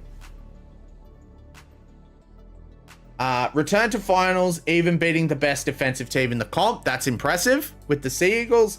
And was incredibly unlucky in the second game in the finals. I think if Manly didn't lose the players that they did in that game, they would have won. Hi, Natalie. Just heads up, this is a footy stream, so I'm probably going to be rambling a bit. But yeah, I think the Sea Eagles, I think Brooks might actually...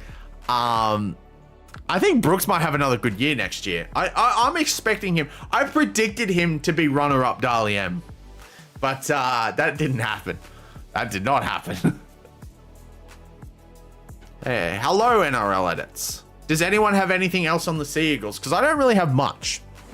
I think they've got some good players coming. I think they've only got 1 or 2 players coming next year. I'll only be here for a little bit. All good, man. My voice is killing me right now.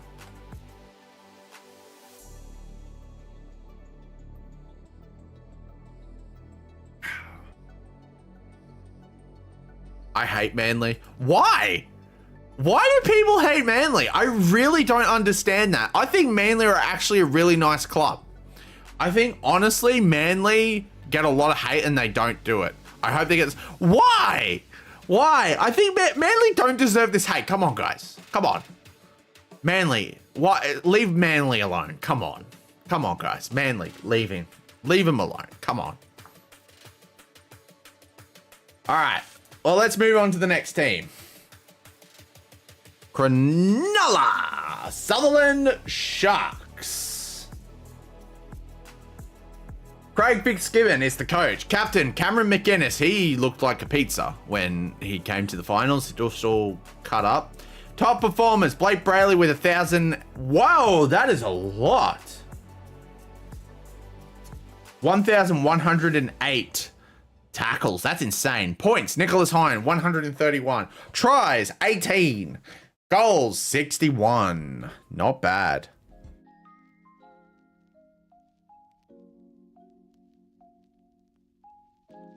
Yeah, so that's not too bad for the Sharks. They got fourth, so that was pretty good. Sharks. I've actually got a statistic for them here. The first team in recent years to keep Penrith below 30 in a prelim final and shake them up a bit. I will tell you this, if Penrith show up the way they did with the Sharks in tonight's game, they are going to lose. There is no way you show up like that with Melbourne. Nico Hines started off fantastically, but it seemed like after Origin 1, he dropped off like crazy. He had an injury, don't get me wrong, but before that, he was just like, he couldn't step up properly. Trindle was able to step up after that though. He had a great back end of the year to the point where Hines, I think they're actually considering on swapping Hines and Trindle. In fact, I think they want to move Hines out of halfback and put him at fullback. So that's insane. So I think that's pretty interesting. But here's another statistic. Sharks finally broke their finals drought. Now the question is, can they maintain this form going into 2025? I don't know. I don't think Sharks actually have anyone impressive coming around. So, oh, wait, hang on. Yes, they do. They got Fanua Blake coming in 2025. So that's an addition to their forward pack, but I think they're losing Royce Hunt in exchange for that. So that's kind of depressing. Sharks started like a house on fire, but they struggled in the middle of the season. Then they returned to form in the back end of the season. I actually thought they weren't going to make finals. I thought losing Hines, I thought that was going to be the end of them, but they actually end up bouncing back, which they definitely made their revenge herd in the Tigers game at PointsBet. Latrell before Origin down, Latrell during Origin, Latrell after Origin. Latrell, we're going to talk about Latrell shortly, actually. Do I have Rabbitohs here? Did I talk about the Rabbitohs? I do. Okay, I got one more team before the Rabbitohs. Anyway, let's move on to the next team. I'm just going to say this team I don't have much to talk about. Except the fact that maybe Ben Hunt might leave. Their coach, Shane Flanagan, captain Ben Hunt. I'm just going to tell you this right now. Don't be surprised if the captain is reassigned as of next year. I have a funny feeling Ben Hunt's not going to stay there much longer. Top performers of 2024. Jacob Little, 959 tackles. Points, Zach Lomax, winner of the year. Absolutely impressive. Definitely deserved to be there at the Dally M Team of the Year. 186. I think he's second of the year. Tries, Zach Lomax with 14, and goals, Zach Lomax with 63. My notes of the Dragons, I only had 2. They had an end of season collapse again. They always seem to do this. That helped no one, especially Ben Hunt. They were playing for a spot in the finals. If they won at least 2 of those final games, they would have been in. And all 3 of those games were winnable for Dragons. They were all 3. I think I tipped them once and they lost. Dragons had a great year despite not making finals. I think it's actually really disappointing they didn't make finals, honestly. I think they should have made finals. But that back end of the year, what the hell happened? I felt like they were the Broncos a little bit. Ben is hunting for apprenticeships so he might leave. Guess who has the most mistakes? It's Zach Lomax. Really? I did not know that. That's insane. Oh man. But yeah, and my other point is that Ben Hunt had a shocker at the end of the year. How he was in contention for halfback of the year, I don't know, because I feel like there was better candidates. Jerome Hughes, who was nominated, was Jerome Hughes, Daly Cherry Evans. I definitely think he should have been there. But there was a third one that definitely should have been there. But I don't remember his name. I'm blanking on the name now. Not Hines. I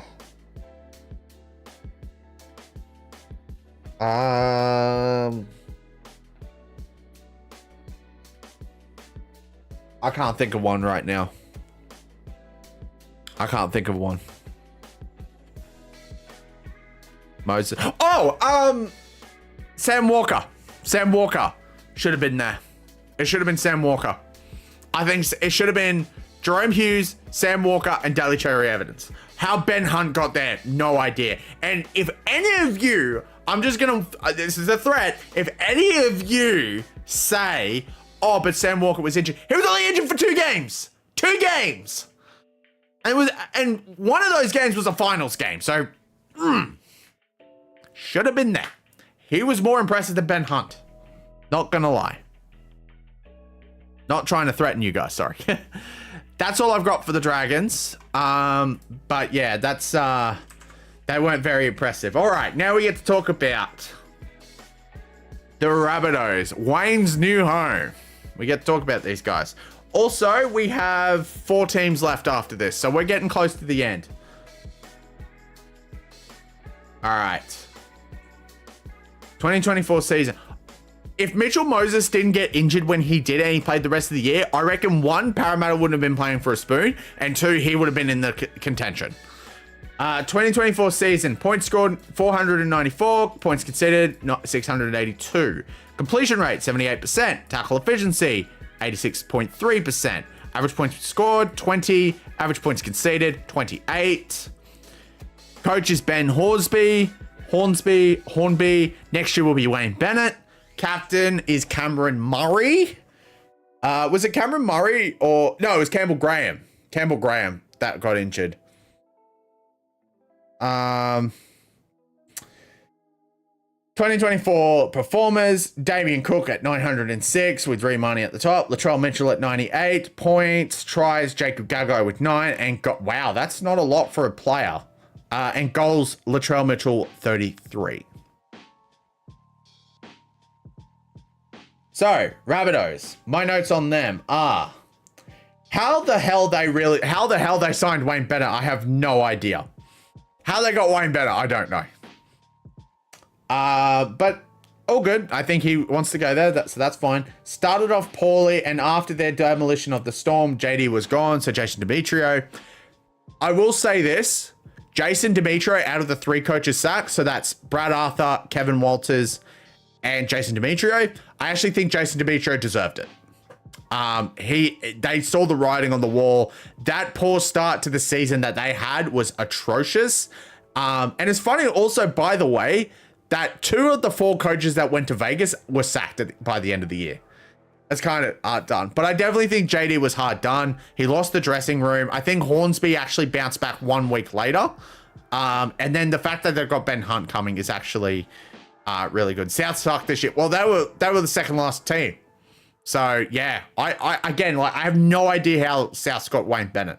And also the press around JD before he got sacked was absolutely atrocious.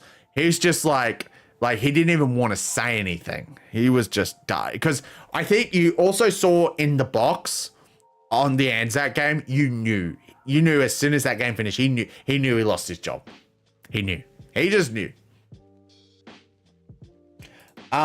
Picked up after he left, but still felt inconsistent. I think that's just the inexperience of Hornsby, which I can't really do that. Latrell, someone said in the HPT commented on Latrell, it was down, up, down. I felt like Latrell had an off year. He had a fantastic first few games, but then like in the middle of the season, he kind of dropped off. He got suspended, I believe, at one point. After then Origin 2, he came back and he excelled. And then after Origin 2, he just dropped. Like, I don't know. I actually predicted South to get 7. We'll actually go through the ladder prediction shortly. But yeah, I think they've got a lot to look forward to with Wayne Bennett coming next year. And I definitely think at some point Tom Burgess will come back. Okay, now my throat's killing me.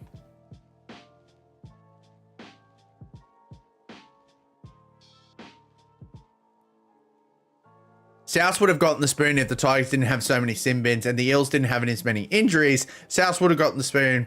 Their football quality sucked this year. Yeah, I actually thought Tigers were better than Souths this year in terms of quality. But yeah, the sin bins. That's another comment I didn't make on the Tigers, by the way. Their sin bins costed them a lot of games. Just yeah. All right. Anything else on the Souths before we moved on? Ben Hunt, comment on the Dragons. Ben Hunt was probably most impressive at the 2015 Grand Final Golden Point kickoff than he was during the last 5 or so rounds. Oh my god. There was a moment this year where I think it was the Titans and Dragons game. Titans kicked off and Ben Hunt caught the ball, but he dropped it. And then the commentator's like, oh my god, what is this, 2015? And I'm like, dude, that's uncalled for.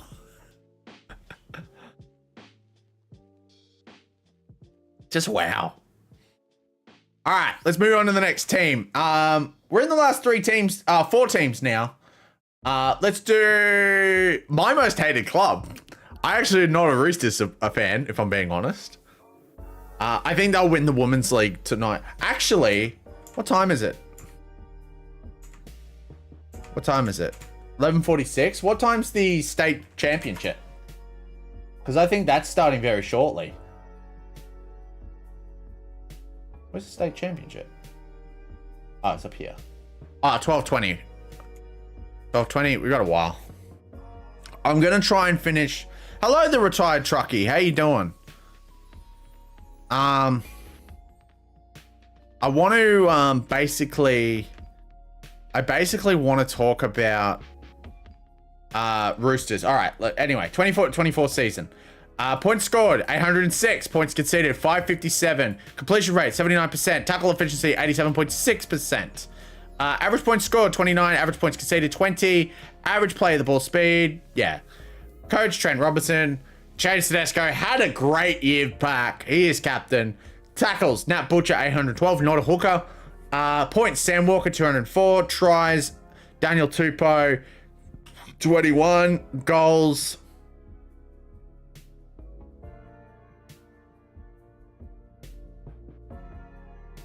it's 12. Oh, it's daylight savings. It'll be 120 for you guys actually in New South Wales.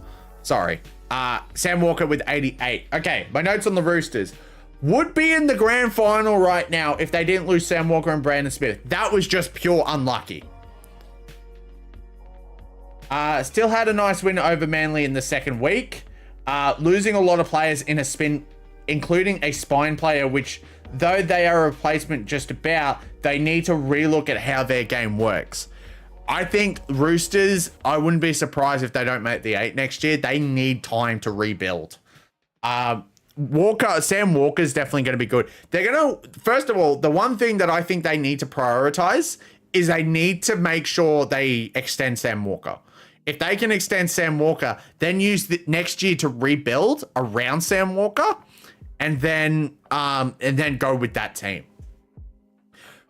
Roosters were always the third best team this year, but were never on the level of Storm or Panthers. Yeah, I kind of agree with that. I do kind of agree, but I think with Sam Walker and Brandon Smith, I think they would have made the grand final. I think it would have been a Roosters Storm. I think it would have been a Roosters Panthers grand final right now, if it wasn't for that. The scoreline of the prelim shouldn't have been 48-18. Yeah, I definitely agree with that. I think if Sam Walker and Brandon Smith were playing, it would have been that heavy, at least. Yeah. So they got Chad Townsend coming next year, which, here's another question. Like, They got Chad Townsend coming next year. But here's another question. Do you play Chad Townsend at 7 or 6? Or do you play Sam Walker at 6 and Sam Walker at 7? Bit of a headache here if you think about it. My estimation is that you play Chad Townsend at 6 and then you play Sam Walker at 7. Sam Walker's going to be their halfback moving forward. I'm born and raised in Sydney, but I go for Broncos in Queensland. Oh, cool, dude. That's cool. I think they were better than the scoreline suggests. Yeah, I think that final try. Actually, that probably would have been the first 50 conceded in a prelim. That if that was almost the first 50. I've never seen a scoreline that heavy before. So yeah. All right.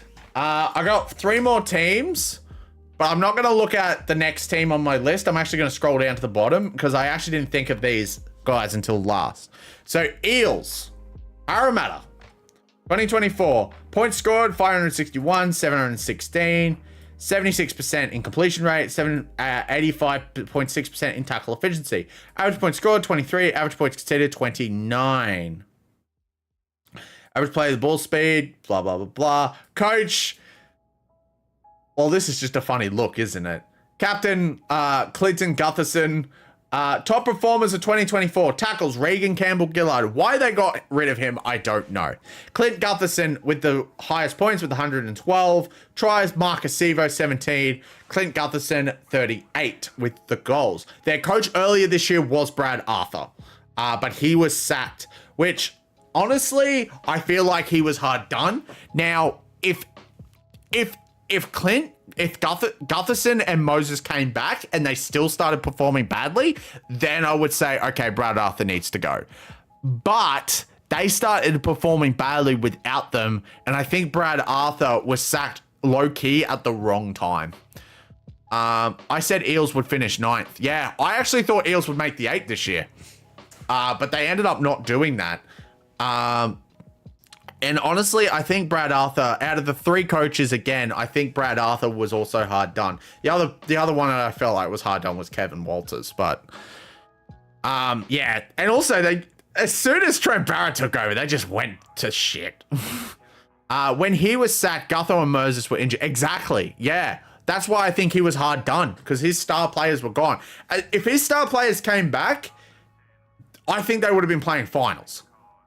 If he wasn't sacked, I think they would have definitely been playing finals. Because Parramatta, by the way, don't get me wrong, look at the first few games of Parramatta. Let's actually bring up Parramatta right now in terms of the draw.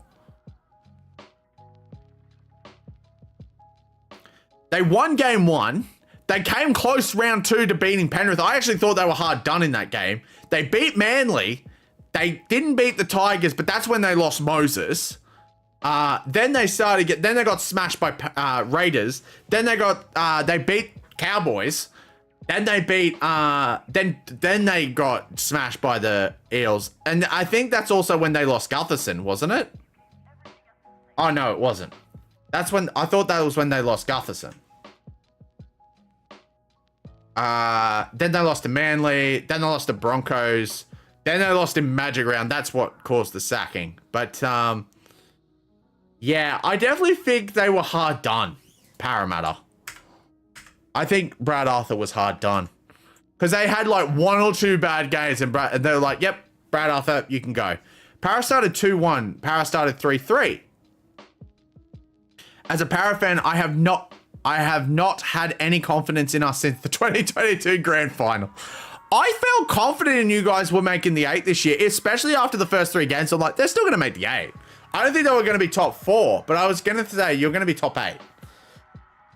The fact you didn't make it, that's surprising. And the fact you were competing for a wooden spoon. Like, come on. Oh, man.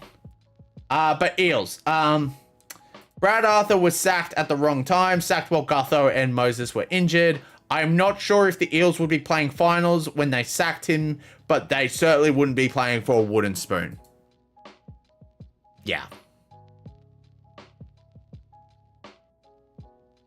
Yeah, that's... And it was sacked on his birthday. Brad Arthur was sacked on his birthday? Like, what is wrong with the club? Like, come on, man.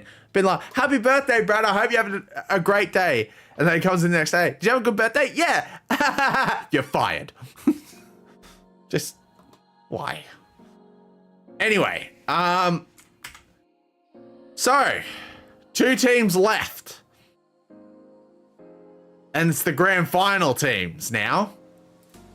Let's look at Penrith. So Penrith, let's see how well they did. 2024 season, points scored, 636. Points conceded, 410. Which I think is actually higher than last year. Completion rate, 80%. Tackle efficiency, 88%. Average points scored, 24. Average points conceded, 15. Coach, Ivan Cleary. Captain, Isaiah Yeo, who is, and also Nathan Cleary. Top performers, Mitch Kenny with 968 tackles. Points, 116 points by Nathan Cleary. Saru Taruva with 16 tries. Still not enough to beat the Titans player. And then 49 goals by Nathan Cleary. The fact that Nathan Cleary is still up here and actually getting some good points, and the fact he's spent a lot of this on the sideline this year, that's pretty interesting that he's still up there. All right, Panthers notes. Fantastic as always, but this year I felt they were a little inconsistent and weren't as dominant as previous years. I remember someone saying in my chat a few streams ago, saying the Penrith of 2021 and 22 were the most dominant Panthers teams, while the 23 ones, they slipped a little bit, and 24, they've slipped a lot. Even losing Stephen Crichton and Spencer Leniu, they were back to where they were last year. Actually, almost back to where they were last year. They weren't, if they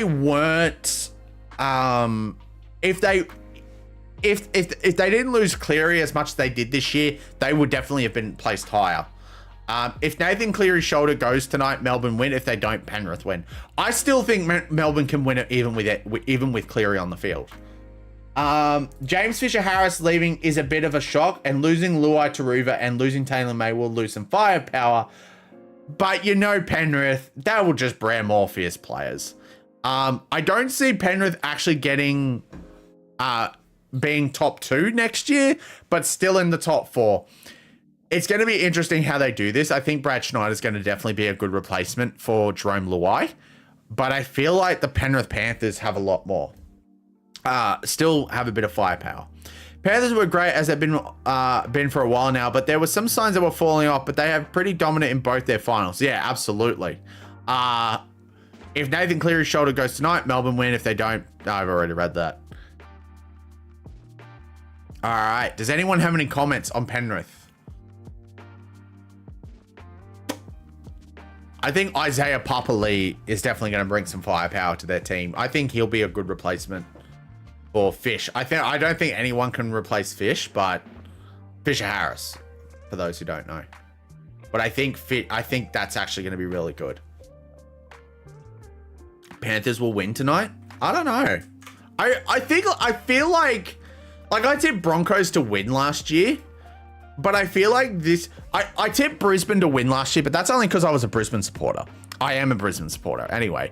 But it was also, the writing was on the wall. Penrith were going to win that game. They were going to go 3 in a row.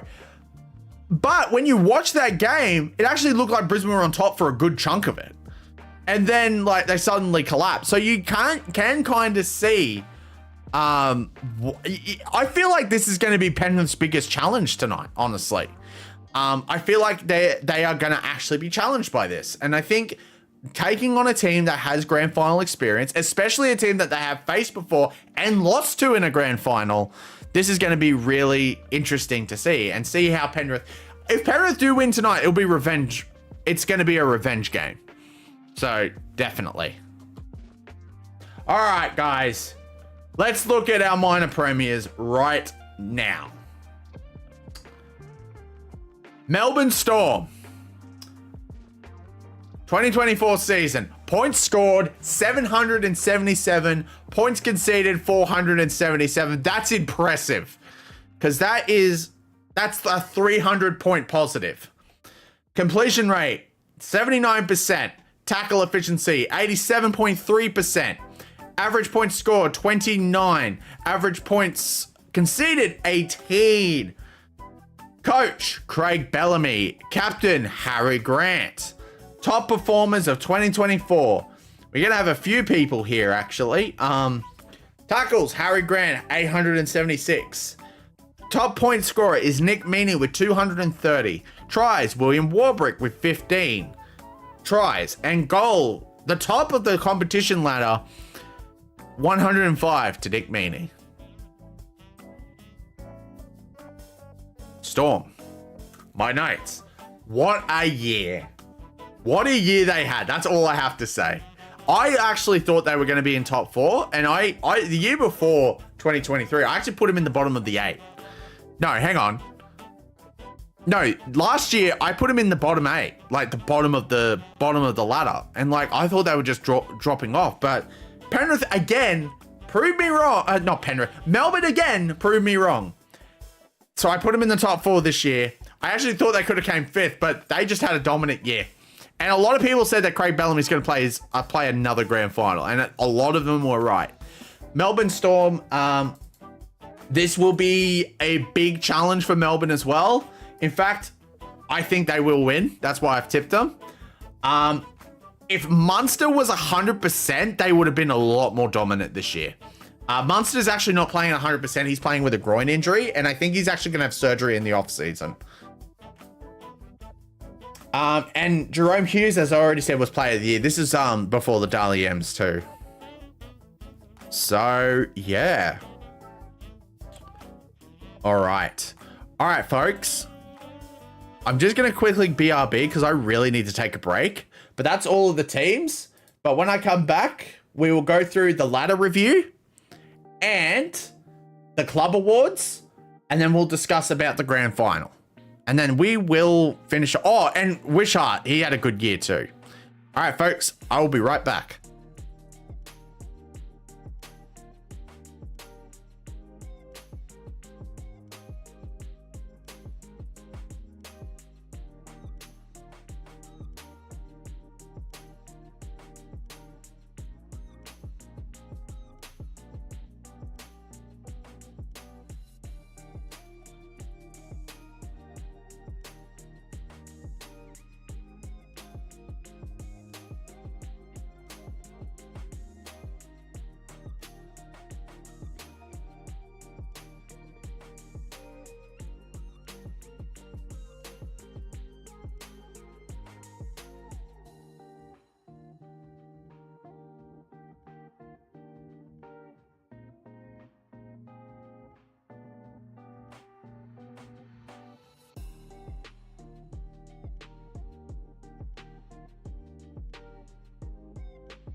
All right, I'm back. And we got a little bit more to go through. Let's look at the next thing. All right, you guys ready? Are you guys ready to see how badly I did with my ladder prediction? All right. All right. So, this is my ladder prediction from earlier this year. On the left is my ladder prediction. On the right is the actual ladder. Now, what I've done is for every position I've got wrong, I've added 1 point to my ladder score. My ladder score, the higher it is, the worse it is. So higher, the worse. So lower, the better. So I scored 90 plus 1 point every position I got wrong per team. So I actually picked Broncos to be the minor premiers. They came 12th, so I lose 12. I get 12 points. So Broncos. Oh my God. The only team I got right was Penrith. Of all teams, I got Penrith. I got the wrong minor premiers, but I got the right second place, which was weird. If a team is in red, that means they didn't make the side that I predicted them to be on. So since Broncos didn't make the 8, they are red. If it's yellow, it's a position I got wrong. However, they did make the side that I predicted them. So for example, I put Storm at 4th, but they didn't make the top 8. So I put Storm as yellow. And if it's red, then it's completely wrong. If it's green, obviously it's right. But obviously there wasn't really many of those. But yeah, this is why you should never predict a ladder, folks. This is terrible. So let's go from the bottom. Let's go from the bottom up. So I predicted my bottom 4 would be Dragons, Bulldogs, Dolphins. Go away. Dragons, Bulldogs, Dolphins, and Raiders. Well, actually, the bottom 4 was actually Tigers, Rabbitohs, Eels, and Titans. I thought the Titans would have been actually competing for the 8 after their performance in the trials, actually. Then we have the next section up to the top 8. That is Tigers, Sea Eagles, Sharks, Titans, and Rabbitohs. But actually, it was Warriors, Broncos, Dragons, Dolphins, Raiders. I actually tipped. Are you off, HPT? All right, all good, man. I actually thought Rabbitohs would be competing for the 8. That one hurts with the Broncos as well. And the reason I put Dolphins as low as I did was because how they performed in the trials was actually atrocious. I actually thought because they almost had a full squad with the Titans trial game, and I actually went to that game, and they were horrible. Like, they were just like terrible in the first half. They went into halftime down against a inexperienced team. Like, how? I just don't understand. But yeah, I'm a bit surprised at some of the teams that were competing. I thought Sharks wouldn't have made it. A lot of people did say they had an easy draw, and I actually disagreed. I actually thought they were going to be inconsistent all year. And then that way Sharks, but Sharks proved me wrong yet again. Titan, I feel like Sharks, they're going to get to the grand final within the next few years. I don't know if they'll win, but I think they'll get there.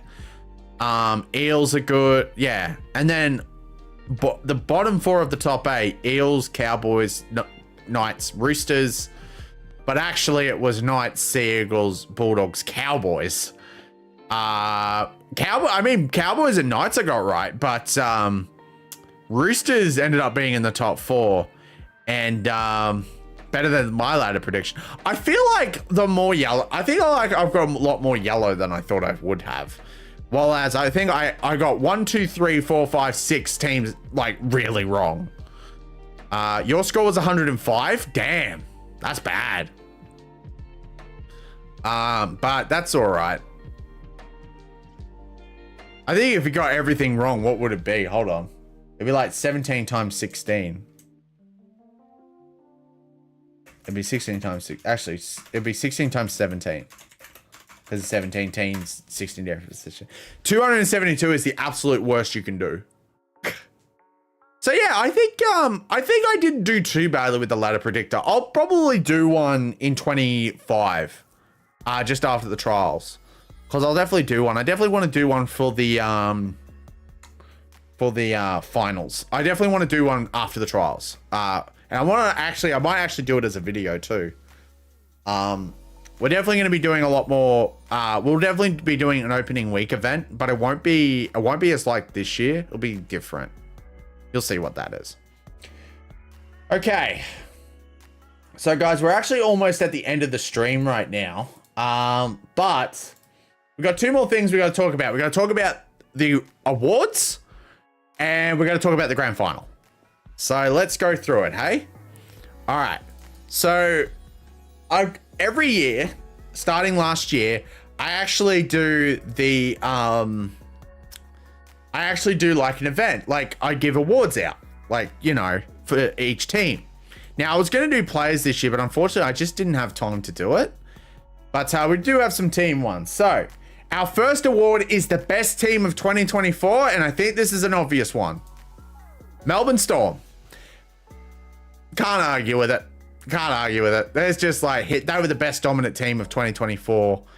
And honestly, they just delivered. And they were honestly absolutely insane. I think Storm have a lot to look forward to in 2025 as well. I think if they win tonight, they may go back to back. These awards are interesting. Yeah. Let's look at the next one, the most impressive team of 2024. And this one's no surprise. It's Penrith.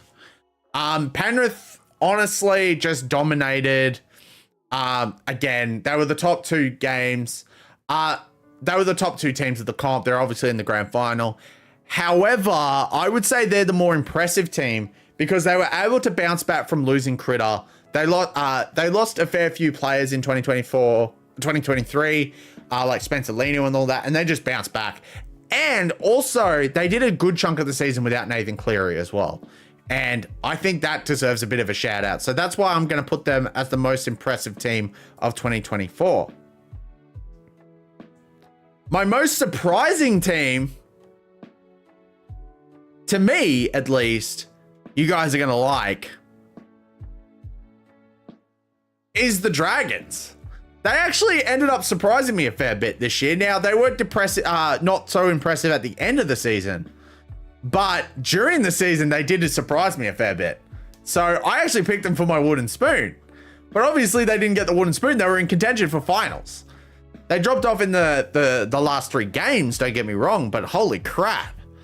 That's pretty, I honestly thought they were the most surprising. Also, by the way, just a heads up, the most impressive team and the most surprising team, and this next award that I'm about to share, those are actually coming from the round reviews, and they actually appeared the most under these categories. No, the Bulldogs, but I'm glad you brought that up. So the Bulldogs do get an award, but I'll get to that in a moment. The most disappointing team of 2024, as you probably have already guessed, is the Brisbane Broncos. Oh man, this one's hard to take. Most of the teams that appeared in the most disappointing section was the Broncos. Actually, if you guys are interested, now that I've shown you all of these, I can actually show you the statistics graph. So these are all the statistics. So you got your most impressive team. The most impressive team in 2024 was the Panthers. The most surprising team was the Dragons. And the most disappointing team was the Broncos. And you can actually see all of this. Yeah, Broncos. You guys knew it. But yeah, the Broncos, unfortunately, their drop off from grace was just bad. They were expected to be back in the grand final this year, but unfortunately, they just fell short. Unfortunate that injuries just did it to them. But at the same time, like, that's just terrible, man. Hopefully, they bounce back in 2025 under Madge, but I don't know. It's going to be really hard. The most improved team of 2024. Actually, we'll do this one first. The worst team of the year, unfortunately, is the West Tigers. I felt like there's contenders for this, but this is obviously because they only won the wooden spoon. I think sin bins did this to them. I think sin bins they just got unlucky with. There were some sin bins that they were just terrible. Like you were like, why did they get sin bin for that? But there were teams where I actually were like, well, there were moments where we were like, okay, well, they deserved it. I think the Epic Coruscant was fair. The last one of the season. But the one that they got with, I think there was one with Olam. I'd argue Souths were worse. Yeah, I probably would, but obviously I need to consider the spoon with this one because the best team of 2024, that's because of Melbourne being on top. So, yeah. The most improved team of 2024, this is an obvious one. It's the Bulldogs. I have a funny feeling this is something to do with Stephen Crichton. They're back in the finals. This is an easy one, honestly. Congrats, Bulldogs fans. The fact that you got finals was pretty good. I'm going to say this as well. I definitely feel like you've got a lot to look forward to in 2024. 25, sorry. And I definitely think you guys are going to have a good year. I think if you don't get that second year syndrome next year, Bulldogs fans, I think you'll make it. I think actually you could be top 4 next year. And I think that's it for the awards. Oh, hang on. There's also this one. The most scrappy team is the Newcastle Knights. How the heck they got where they did, I don't know. I feel like out of all the teams that made finals, these were the least. So the most scrappy award, that's basically the award of like, we didn't do so great, but we're in the finals somehow. There is a chance that this award, I think last year I gave this to the Roosters actually. But the Knights were just here like, oh God. Yeah. But yeah, they can't seem to do anything without Kalen Ponga.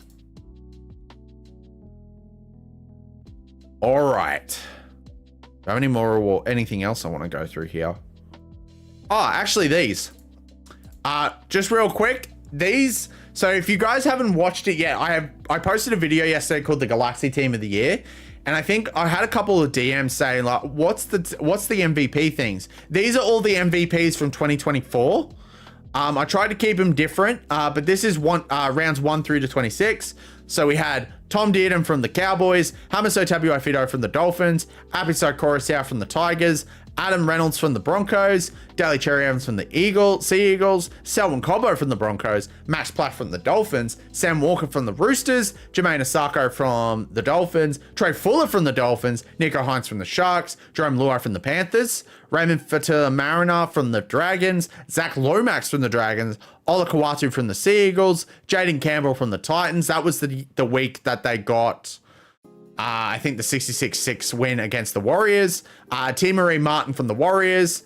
James Tedesco from the Roosters. Braden Trindle from the Sharks. I think that was their dominant win against the Tigers. Tom Trbojevic from the Seagulls. Nathan Cleary from the Panthers. Keanu Kinney from the Titans? Yeah. Katoni Staggs from the Cowboys. Dragons. Broncos. I've got so much on my mind. That was the week that they dominated against the Cowboys. Valentine Holmes from the Cowboys, Jerome Hughes from the Storm, Herbie Farnwell from the Dolphins, and William Warbrick from the Storm as well. I believe if it came to a total amount of MVPs, I think the Dolphins actually win this because I think I count 1, 2, 3, 4,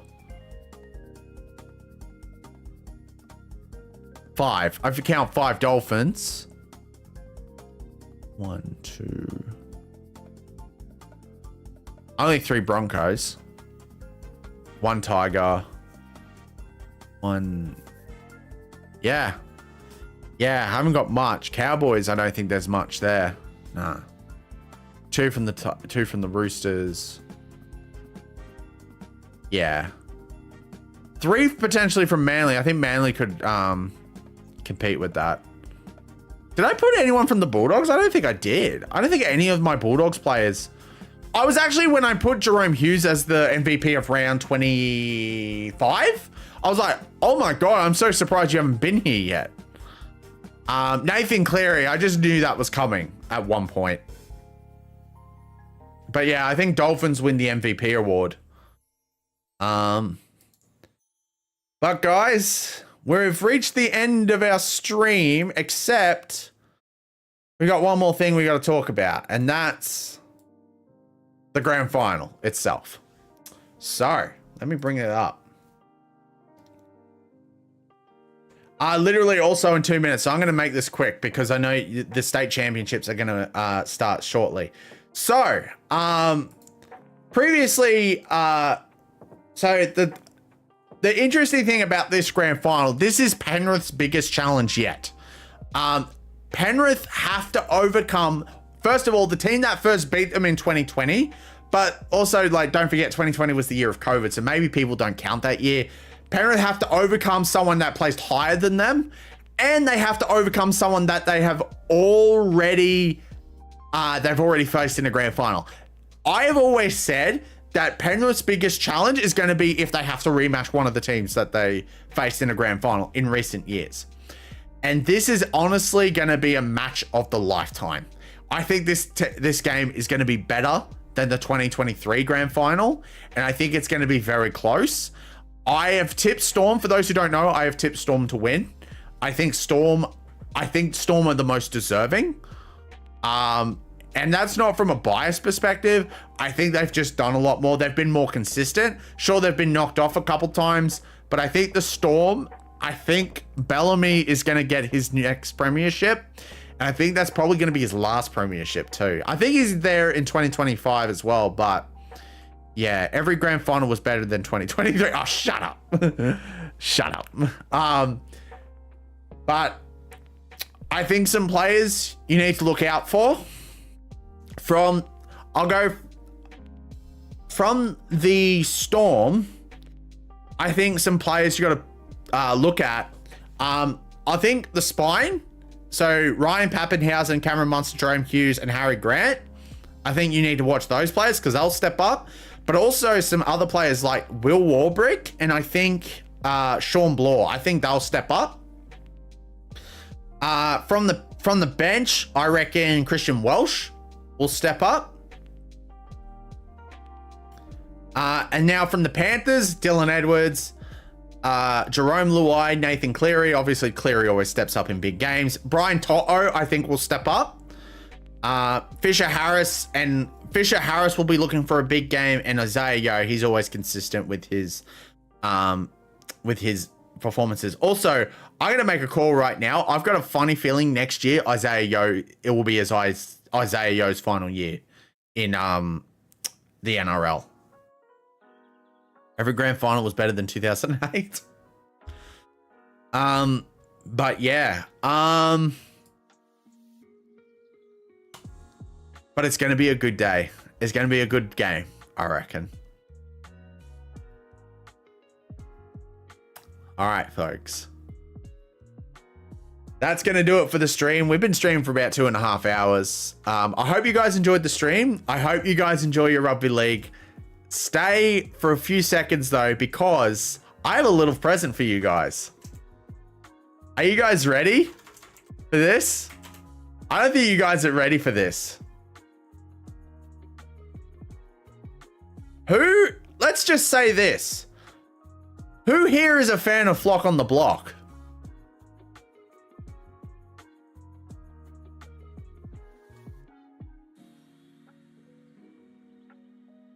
You guys ready? You have all waited. Hold on. I'm going to make sure that we get this right because I want to make sure we get it right. Hold on. All right. You guys ready? I don't know if the sound's going to come straight through, but I'm going to leave you guys on a Flock trailer. I'm going to give you guys the season 2 Flock on the Block trailer. Are you guys ready? All right, and then that's going to be it for the stream. So, guys, thank you so much. If you haven't already, make sure you stick around. Make sure you enjoy your grand final this afternoon. I sure will. Make sure you subscribe because we are resuming content immediately tomorrow. So we're no week break. We're going straight into it tomorrow. So thank you guys so much for watching. Appreciate you all. Storm career mode resumes tomorrow. So it's Storm career mode tomorrow. As for Flock, well, that's also this week, but this will give you the date. So, guys, enjoy the trailer, and I'll see you soon. You have all waited for a very long time, but... Okay, no, it didn't start. Hold on. It returns. Hold on. Hey-o, and welcome back to Galaxi Footy. Oh, here it is. Yeah, it's coming through. Or should I say... let me start that again for you. You have all waited for a very long time, but... this week, it returns. Heyo, and welcome back to Galaxi Footy. Or should I say, welcome back to Flock on the Block Season 2. In their first season of the NRL, the Falcons stunned the world by overcoming a rocky start to finish just shy of finals contention. Despite going winless for several weeks, the team found their rhythm in the middle of the season with standout performances that pushed them into the top 8, including a memorable 40-0 thrashing of the Tigers at their home ground of Leichhardt Oval, becoming the defining moment of their season. Key players like Asuka Poa, Ezra Mam, and rookie sensation Matthew Galaxsi dazzled fans and critics alike, helping the team achieve the impressive 9th place finish in their debut year. A lot of people thought they were going to make the finals, but they just fell short after a loss against the Sydney Roosters.